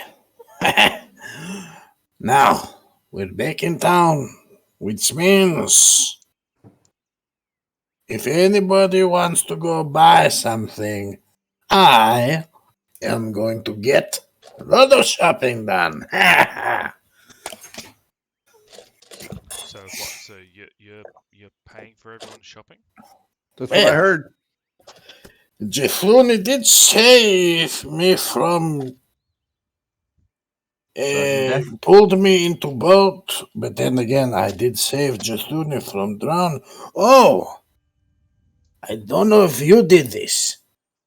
And I look at Jethuni, and I'll take out a dagger. Actually, I'll just take out my hand axe because I need a weapon to do this. And it just starts You just see electricity crackle all over the weapon, and I go, "Ah, I think maybe you taught me." Cthulhu's just like looking like, yeah, good job. What was that? Last when you went in the air. Oh, I can't tell you, man. Ah, If I told you, you'd lose it. Man, you can't. I can't tell you the secrets. If I tell you the secrets, then you lose the power. Boris takes out a little notebook and he's like, "Just only have secrets, must learn them." Makes Okay. perfect sense. Jathuni has just fucked herself. So, before we get into the shopping bits, right? Because shopping sucks. So, No, yeah, that's just for Boris. I'm basically letting everybody know that if you want something, I got cash. I got So- money to blow. and the point I want to get through real quick is: do people want to do some actual shopping? Is there bits that people need? So we can just do a quick tally. Yeah. We can get through it nice and quickly. Yes. I want a shield. What? Just a standard shield? Is there options?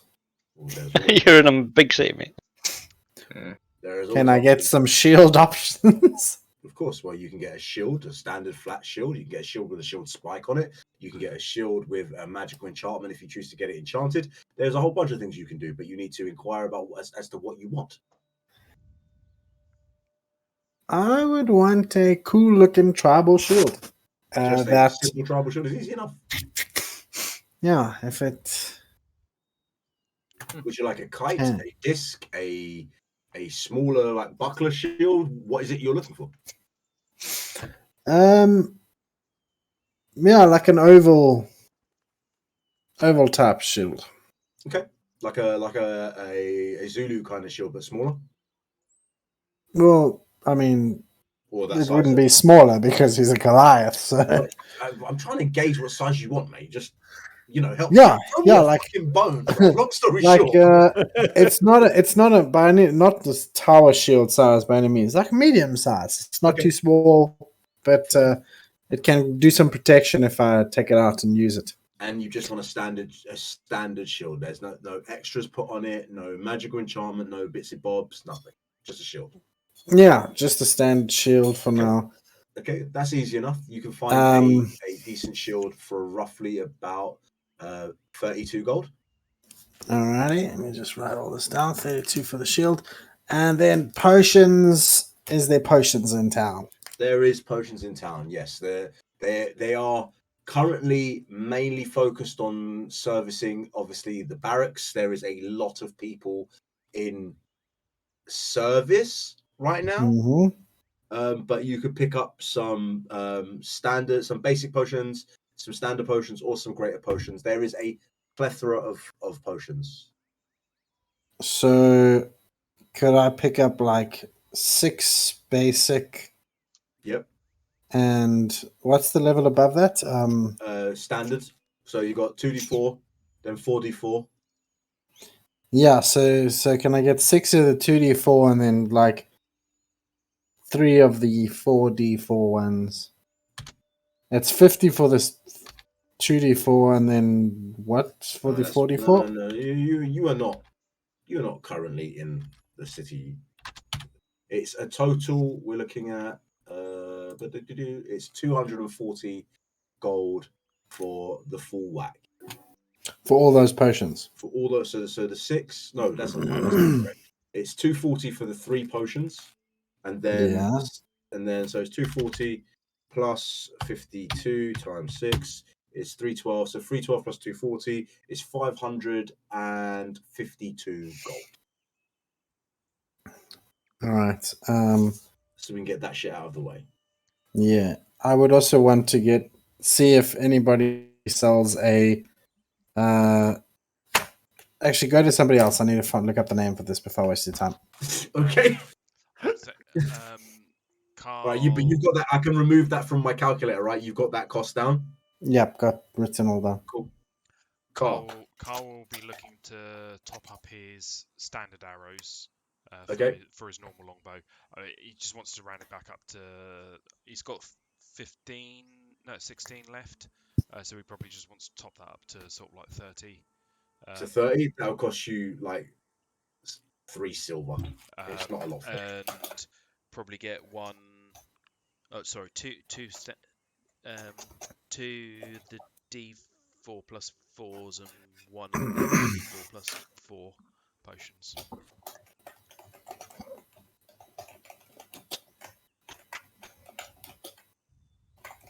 Sorry, can you repeat that again? So 2 basics, 1 standard.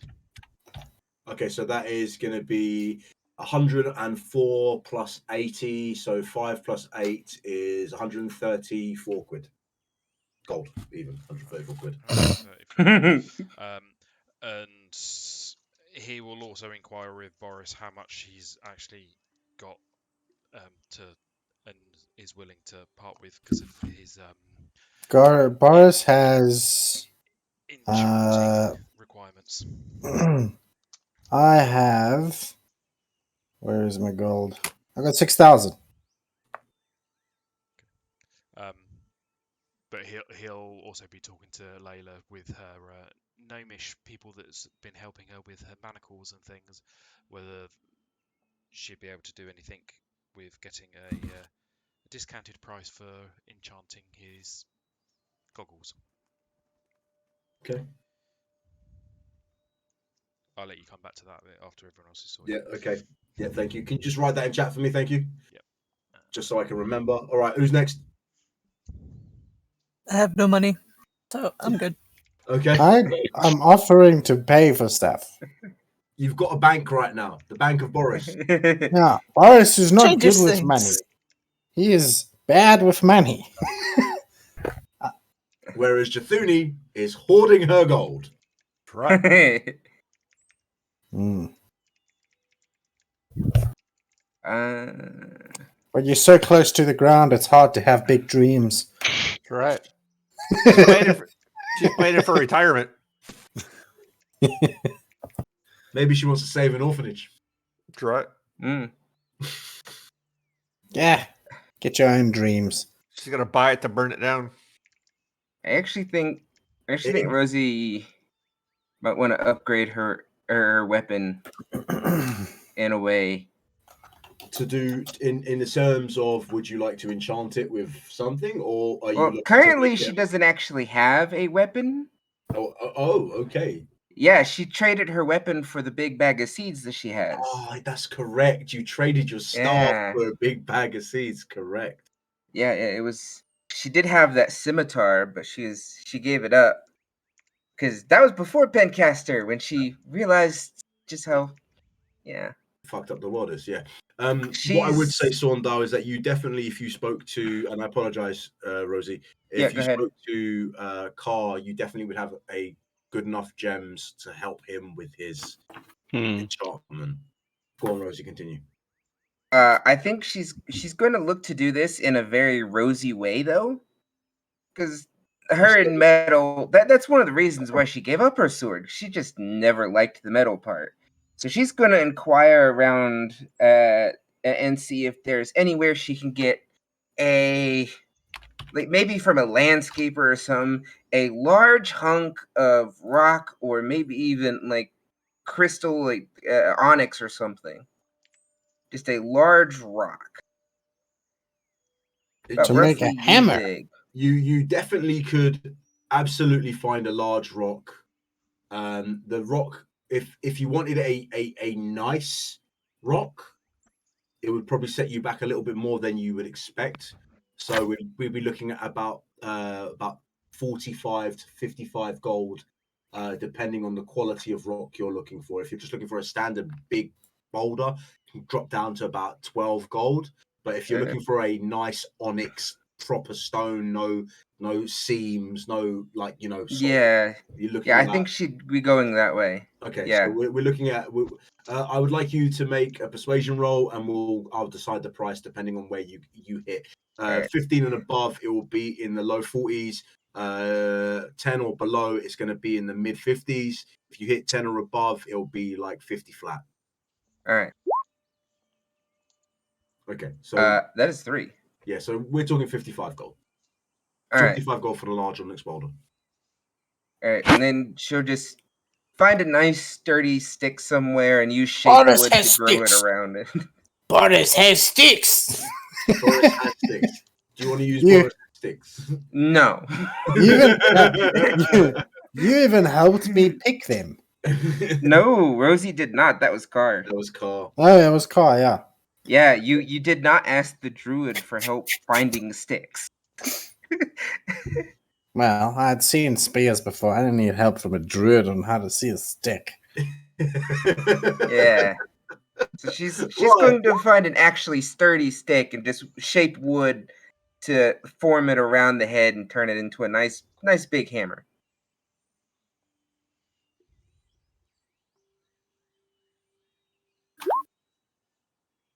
Okay, chloroform, easy enough to get. You could get a bottle of chloroform or a few bottles of chloroform will only set you back about. Okay, all that stuff you get, no problem. A +1 weapon wouldn't be cheap. Let's be very clear here, Aveline. Yeah, that's why I said it was affordable. So if it's not, then that's fine. I'll just stick with the rest of it. It's definitely doable. It's just not going to be cheap. You're looking to go like 1,400, 1,500 gold plus. What about just turning it into a vicious weapon? I'm not going to lie to you. What the fuck is a vicious weapon? It's basically if you crit, then you get some extra. It's an Damage extra on top dice of that. and crit. No free blows. Doesn't work. I think it's like 100 gold to upgrade it to something to a vicious weapon. Yeah, I'm happy for you to do that. That's fine. That sounds interesting to me. So is that like an extra D6 or is it like an extra same die? What is it? I will try and find it. Where is it? Okay. So yeah, all that stuff. So you total up your price of everything you're getting. What weapon do you want, by the way? Oh, it'll probably be my longbow. Okay, so you're just upgrading your longbow. Yeah. Okay, fair enough. Then you don't even need to pay. You just pay for the upgrade, which we'll just call it 105 gold, and then done. So you're looking at 110, 105, 110, 120, 135 gold total. If you've still got that covered. There you go. Poison for healing reduction. In terms of what are you asking for exactly? Like something that Something basic like a D4 or something. Nothing huge. Like if I hit them with it, if they fail the save, if they fail the save, they take less healing. Okay. Yeah, we'll say that you get. I'll give you like the healing reduction sounds a bit serious. I would say that the paralysis stuff will be half movement, and then if they fail after a continuous time, then they will become static. So I will work on those poisons for you. I don't have them to hand. Yeah. I won't lie to you. Short sword with a +1 or 2 necrotic damage. No one makes necrotic weapons specifically. So it is something you'd have to seek out, and that would not be cheap. A +1 sword again would set you back about 1,400 gold. They are seriously in short demand right now because of the garrison in the city. But if you can pay it, then you can absolutely get one. And I know you've got a lot of money. And gold. He would definitely be looking for it, and specifically the necrotic thing. It's not hard to come by in terms of the +1 sword. Like I said to you, they don't do necrotic weapons, and not something that is naturally asked. Would I be able to find it in this city? To make an investigation, I guess.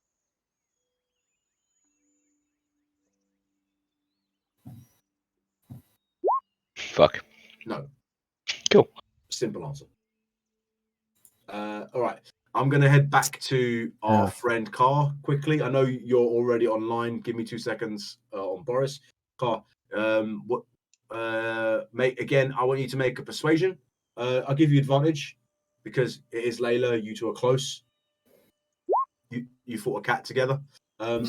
She is able to give you a decent discount. She gets you 50% off the work. So something that would have cost you $5 grand now is going to cost you 2,500 to get completely done, and that includes all the work. You don't need to supply anything. Just give them the 2,500, and they'll give you the night viz. Okay, so I asked Boris whether he's willing to pay for that. To pay for what? He Convince me. pulls out the helmet. Sorry, well, I'm a very good shot. Sell me this pen. I'm very good with the bow, very as you've seen, but eyesight at night, not Is good. a fright. No, me too. Can't see very far. So when we're fighting in dark places, I'm not very good. Cannot help, but these glasses, this hat, goggles thing, would basically allow me to see in the dark. The gnomes tell you if you're willing to pay a flat 4K, they'll make 2. One for you, one for Boris. I don't need that. I have torches. Fucking goggle. Fuck that. I look at Carr and I lean in and I go, if you lose this, I will be very sad. I will not lose. I will. Insight check. Insight check. Make your insight check.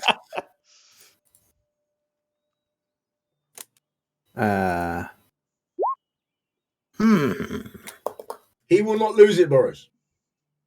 Okay. Make them blue.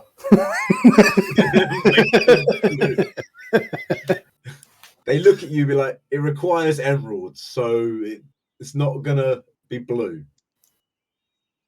You can paint it blue if you want. Paint the frames blue. Done. Ha! And the little gnomes run away, and you hear the excitement as they get to, like, you can see they don't genuinely get to craft anything other than magical manacles. So they're quite excited to do something else, you know. So, hence the good discount. Yes. So, how much did you spend, Carr? 2.5. 2.5. And then Layla was 135. Correct. Rosie, how much? 55. Cool. So I'm just assuming I'm paying for the stuff because I'm cold. So, you volunteered. Jathuni doesn't need anything.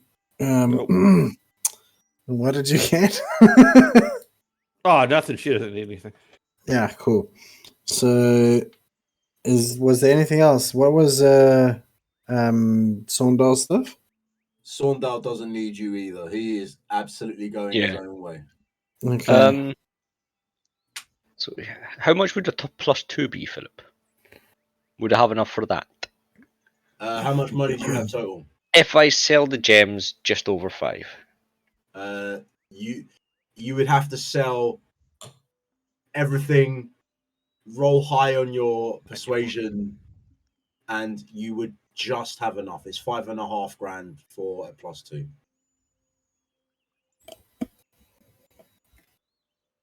He will try. It'll just be a +2, and we'll say lightning damage. Wait, no. Just a +2 sword, mate. Oh, just +2 sword. Okay. Yeah. Can't get lightning. The enchantment is on top, mate. You want to throw another 5 grand on that? You can get lightning damage on it if you want. Nice try, though. Yeah, no, but we'll go for just +2. So make a persuasion. You're gonna have to roll high because you said you got 5. It's 5.5. Yeah. For a +2. You know, this is like you're looking at like my passive is 20. Yeah. Yes. Great. But we're not in a passive situation. Fuck. Okay. So I'm not getting a +2. You can get a +2 if you ask Boris for some money. A +1.5. Oh, to prostrate oneself against. Oh, he would just fall to the +1. Okay. So the last thing, just so you can give me the prices there, now that I have everything I know that I want. is the prices for a component pouch, Okay. a enduring spell book because I want one for no reason whatsoever. So an enduring spell book is going to set you back 10 gold. All right, Nothing more than component that. pouch A component pouch is 5. 5. Then the other things I need is for adventuring gear? Can I just take the prices listed for all the adventuring gear? We'll say that the adventuring gear prices are what they are. Okay, cool.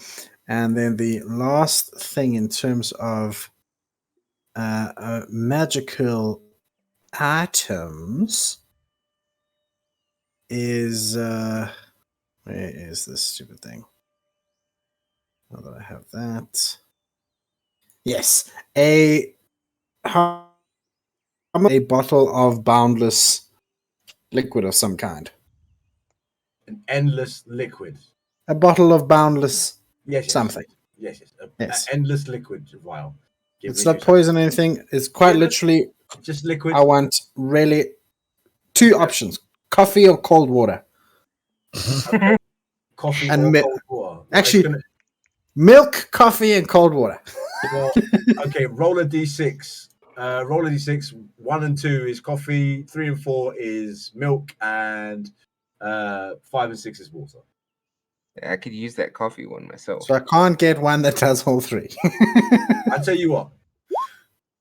Okay, now it is the coffee one, but if you roll nat 20 right now, I'll give you one that does all three on command.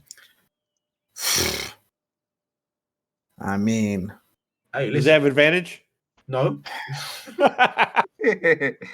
Excuse me while I quickly take up religion again. It's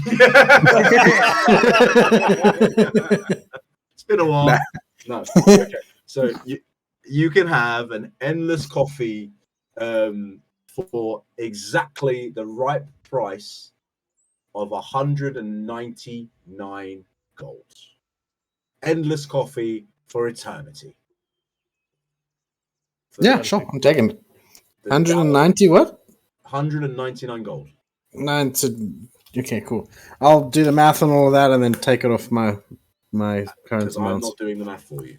Yeah. I'm saying it's not going to be that right now, but I will remove it. I've got everything written down. Well, if you're buying, Jethudi will take one of those vials that gives unlimited whatever that guy was selling at that. Can I get an unlimited like just ale one, like a beer one? No. No.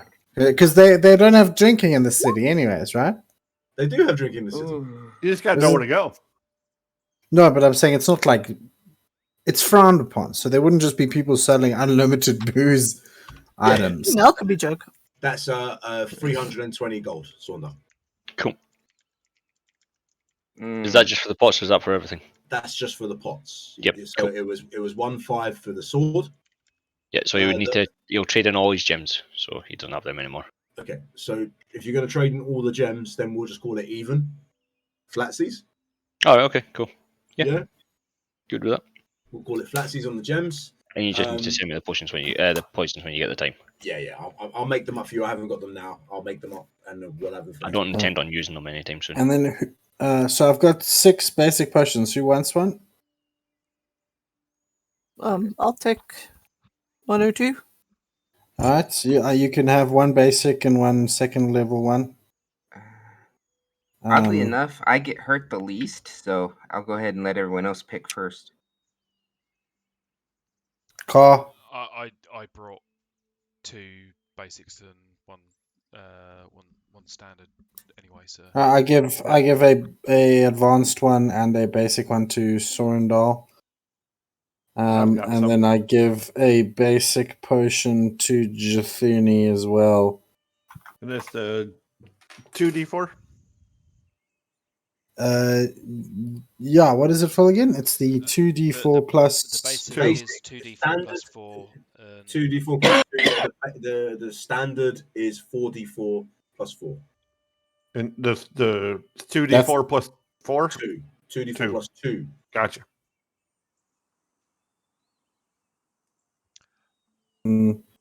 Quick question, Standard left. Phil. Yes, sir. I'm just creating a custom item for these goggles. Do they 60 need feet. 60 feet? And They don't need to tune. No. Cool. So basically, standard ring of darkness stats. Yeah. Cool. All right, shopping done. Thanks. All right, So, let's go kill people. are you guys Well, ready? yeah. Well, Jathuni was going to go up and find Car while all this was going on, and Well, you do kind that of filling him in on. I had an interesting night last night, Car. Yeah. I mean, I could. Go on. You know what I look for. Well, it's first thing I look for to get in town. Usually But a bar and a fight. yep, bingo. Well, no fight this time, but I think I might have been lucrative. Overhearing some talk, some of the local hangouts that isn't right on the main strip. Kind of flies under the radar, Okay. but yeah, seems like some people talking about that the Silver Leaves may not be druids. They seem to think that they're wearing some metal armor, which you can talk to Miss Rosie. Pretty sure that's a no-no for a druid. Every time he says it, Rosie shivers and does not know why.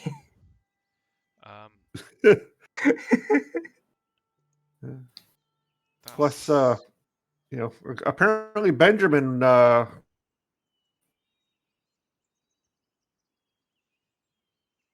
city. So sounded like Benjamin was looking for people that were working with Lady Nightsinger. Yeah. So had a little conversation with Layla last night myself.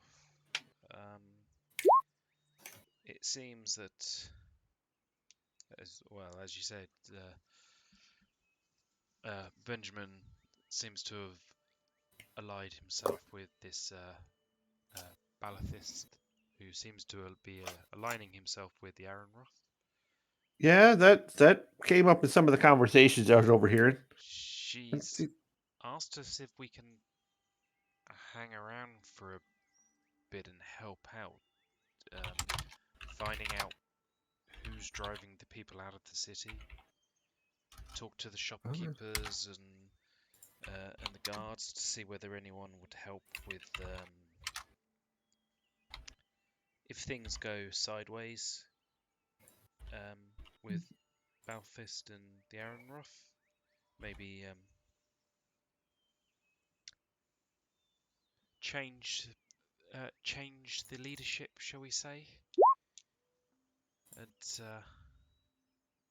Balithis. Yeah. So Balathis is she was drunk. Yeah, the guys were kind of like slurring their speech. And she mentioned about the Silver Leaf as well, and that there seemed to be ruining or destroying the city. So yeah, the Silver Leaf come up. They said that between not behaving like druids and they were all going to a bunch of them were going to some old dwarven town, like a barrier like place north of here. I think we may have saw it on the way in. A lot of them are going, but they're not coming back. There's rumor of some gray fungus like stuff that's just all living materials. Question for the DM. The Necro wand thingy. Yeah. Did that have anything on it like he's described when we saw it, or is it just the entirely? Yeah. Okay. So yeah. similar to the thing we left with Merlin? I guess. Um,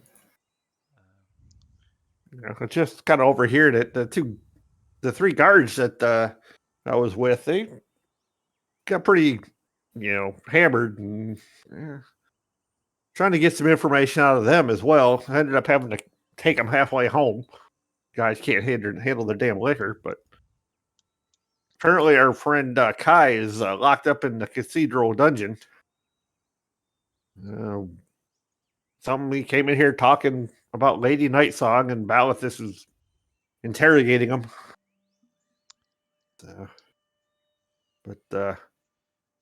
I got some three guards in the local militia. I don't know how well we can count on them, but I might be able to drink them into some more answers if we need them. Okay, that's good to know. So I mean, where was this bar? Because I mean, I got the impression that places weren't really. Well, you just have to know who to ask. Yeah, so it sounds as if. Oh yeah, and Layla also mentioned that obviously Targon Reef's been around, and both the whip and the shield are in town. Well, if we stick around, I might have to take a trip back down to the watering hole and see if I can dig up some information. Sounds like there could be a lot to do here. I'll have to be careful though. I can't bring anybody here. Yeah, they don't like what do they call them? Tallies? Well, a couple of us aren't exactly tall. I mean, Rosie and Boris. Yeah, that's. I always thought that was rather short. I was like, car, look around. You'd stick out like a sore thumb at this place. Just saying. True, that aren't really. There's not a lot of big birds walking around here. Mm. Yeah. And it's They'll be like, hey, why is that there a cockerel crossing the road? Yeah, we To don't get to the other bar. Oh. That was awful. I'm not even counting that one. That was just you fishing. I didn't even flinch. You should be embarrassed of yourself, sir. I'm pleased. I'm so pleased. I feel like I've taken psychic damage. Yeah. This is what vicious mockery feels like, isn't it?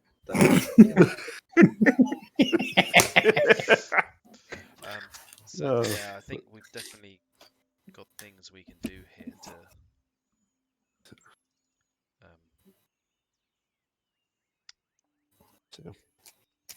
So yeah, definitely it might be worth trying to get some more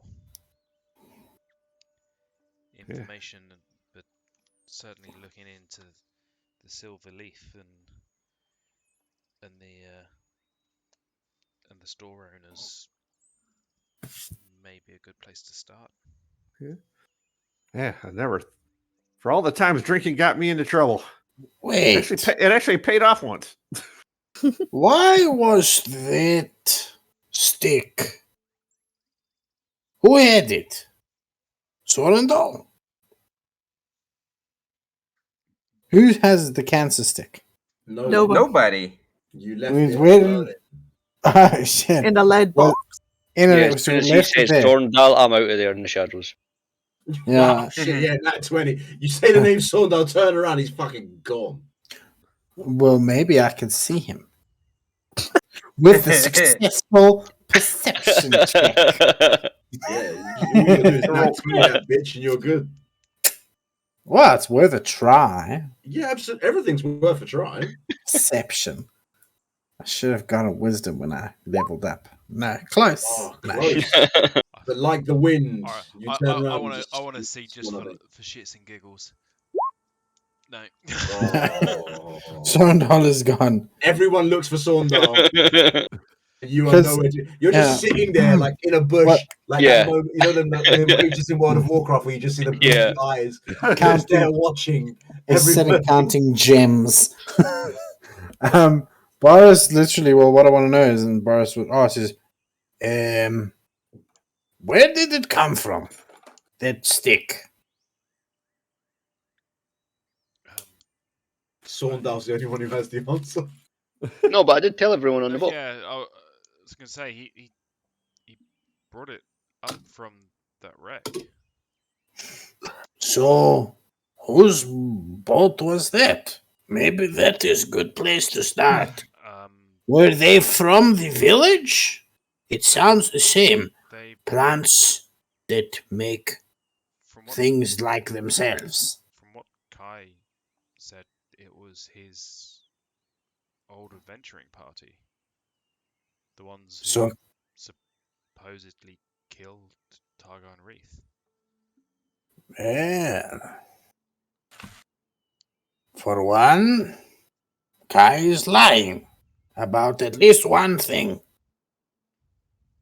And two, he must know something about this village if he has a stick from it. Not be lying. Well, we've seen obviously Sondale was brought back, so I mean I guess she could have been brought back somehow. Oh, yeah. But you make a good point. It's Kai. A point of may contention. have- You guys know resurrection exists in the world. Yeah, But it's rare and Yeah, also she's been dead for a long fucking time. yeah. Mm. But you make a good point. I thought I'd never hear myself say that. Two of us. Kai may have information about it, and I mean, he kind of freaked out on the boat. So he definitely knows something. Yeah, you don't want to be anywhere near the thing, and we know why. Jithuni said he's being held in the cathedral, Yeah, down in a dungeon. in the dungeon. As a player question, did Kai actually mention that it was a Silverleaf connection? Kai I honestly don't remember. Did not mention that there was a connection to the Silverleaf. Okay. As a point for players, not for characters. The stick itself was from Gunda, who gave the stick to the party. Yeah, so that's as a player point, not as a character's point. Yeah. So, By the way, I'm bringing this up because I assume Jithuni told us about what was being spoken about by all the gods and everything. yeah, absolutely. Yeah. He said he was talking to Carl, but he wasn't exactly talking quietly, so you probably would have heard. Did She, sorry, wasn't talking So- quietly. did I know you didn't actually say it, Neil, but obviously in on all the bits and pieces, did he tell him about the leaflets saying followers of Gunda? I did not. I picked up the leaflet, but I didn't say anything about it. Are you going to? I was going to say, do we know the names of all of that old party? I would say that when they died, they were like level 6 and 7. Yeah. So they're pretty well known as a group. I would have everybody make a history check. The DC would just be 10. What because were they? What was the old group name again? We never You came never, up with one. you never came up with a name. I'm betting it would be a damn sight better than people's champs. The 7 dead sins. Yeah. With Ashlan, it was probably Friendly Fire. Mm. Yeah. I'm gonna go ahead and choose to fail this roll because other than Amos, Rosie would not know anything. Fair. All right. So, Sondal, for someone who is in the knowledge of information, you don't know very much about this. Boris, you come out of the mountains, you really don't know much about this. But Aveline, Jathuni, and Carr, these guys were pretty big in terms of their open defiance against the Arinroth. You know that they traveled north and fought in the Battle of Gisum. Then you know that they were on a boat that was somehow blown up off the shore of Ai. Taking with it an important general of the Avenroth. You know of a battle. You know that the party was felled. And we'll say, I'll give you this as well because you all rolled a 10 or higher. There is the moments on the ship where Kai was talking to you about the fact that boat was definitely the boat that he was on with his party. It's the original boat with Stromor. It's a very, very big thing in his life, which is why he struggled so hard seeing it and seeing the items that you brought with it. Is a lot of the stuff is what you guys as a party prior had. Obviously, there's extras because it wasn't your boat; it was the dwarf captain's boat. But it's your boat. It's your loss and your people who have fallen. You know that Gundar, Goran, well, you wouldn't have known Amos because he died early, but Sin, Ashlan. Am I missing anyone else? Gunda as well. These are famous names, and Gunda is actually very famous in the city of Morinwatch because he set up a fucking temple in the hills. Don't forget the guard gnome. Custer. How can we forget General Custer? So we don't know Gunda was the one who brought the stick, but we know he was on there, but we know he was on the boat, and you can kind of piece a two and two together. A dwarven city. Yeah. A dwarf was on the ship. If you choose to piece it together in some kind of loose way, that's an acceptable leap for me. And then the thing about the followers of Gunda to get out and Silver. Well, I didn't say anything about it, so you don't know that. I thought you said you were just showing it. No. Oh, okay. She did. No. He was asked and he never replied. Yeah. No, he didn't. She didn't.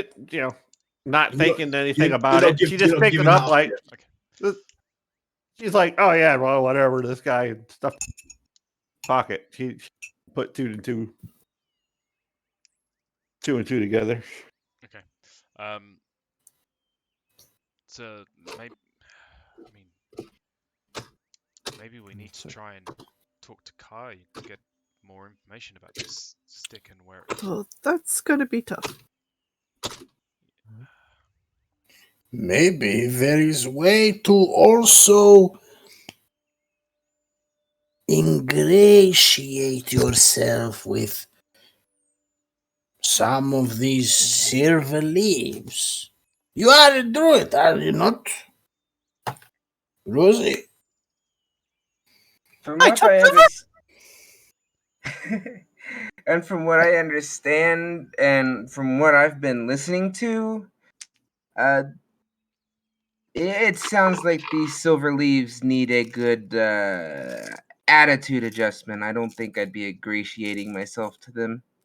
It's not for this real. Moment that a young child comes running up to you, no more than maybe 6 or 7, and hands Boris a single piece of paper, and then runs away. I take it and immediately read it. And as you read the paper, what can I read it? Is it in common? What language is it? It's in common. it says they don't like you. Run. I show car. I'm like, Wow, you ain't even been Wow. here a day, and they've already caught on to you. me? What did I do? Who? Little girl. Make an investigation check to see if you can see her. I'll give you advantage as the Investigation. party's kind of doing it together. Okay, Car's done it. 16. Car, you. Yeah, okay. So Sondal, I would say that because you're literally like invisible to the universe right now, that you would see the little girl run into an alleyway and head into a small little, I want to say like adjacent shack that's kind of like placed against the wall. And she's currently just like, she watched her shut the door like just enough so there's like a little band of light, and she's waiting to see what's going on. Okay, I'm yeah, just sipping on coffee. he would be suspicious, so he'd be looking for anyone approaching the party that looks Okay, like a direct so movement. I'm not even going to make you roll. Okay. But I would say from your vantage point with the stealth roll that you rolled, and I rolled a perception earlier to see if I could catch you, and I rolled an 18, which is not enough. It's not a nat 20. You see guards walking across the roofs, trained bows and crossbows. You see guards coming down the road in a distance. You, being someone who is used to escaping situations with information that others might want to take from you, instantly recognize this as danger, Will Robinson, danger. Shit is about to go down. So as that happened, he wouldn't. Well, yeah, he would try and hit them with his daggers. Like he gets because of daggers. You said I could throw 2 in one round, so he would find 2 closest and try and hit them on the roof. Like actually attack the guards. Yeah, they're training weapons on these friends. The Silverleaf are, as we'll come back to you. The Silverleaf are a group of druids who are the key druids in the area. They are like the conservative party of druids. They must die. Right? They are massive. They have the largest Bodenwell. They have the largest glades. They run basically the northern part of Bodenwell, and with Balathith's current takeover of the city, they are currently in possession of the continent's biggest city. So they're a bit of both. They are guards, but they are almost a military in their own right. Okay. Through sheer number. Before we get to Saundell throwing his daggers, was it? I rolled a 16. You said I saw where she went as well. You saw where she went, but Saundell sees. But I don't see yes. all that. Yes, because I rolled a higher number than what you rolled. Okay. Okay. Cool. So dagger. Yep.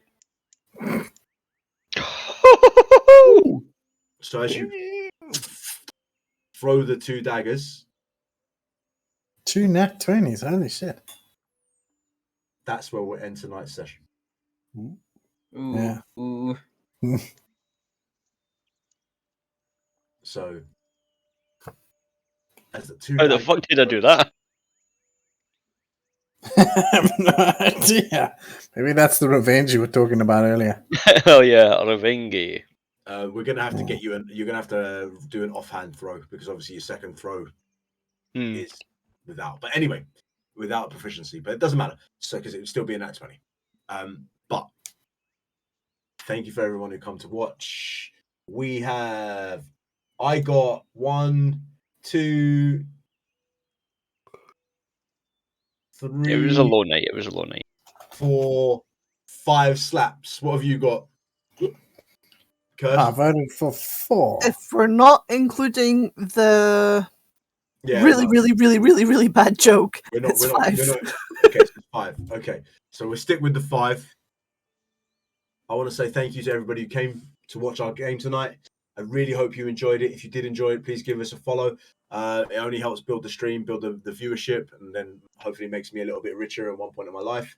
The results for tonight on the poll are we had 5-9 was 2 people, so it's me and one other person. So I don't know who the person was. Mwah. Congratulations, we are tonight's winners of the poll.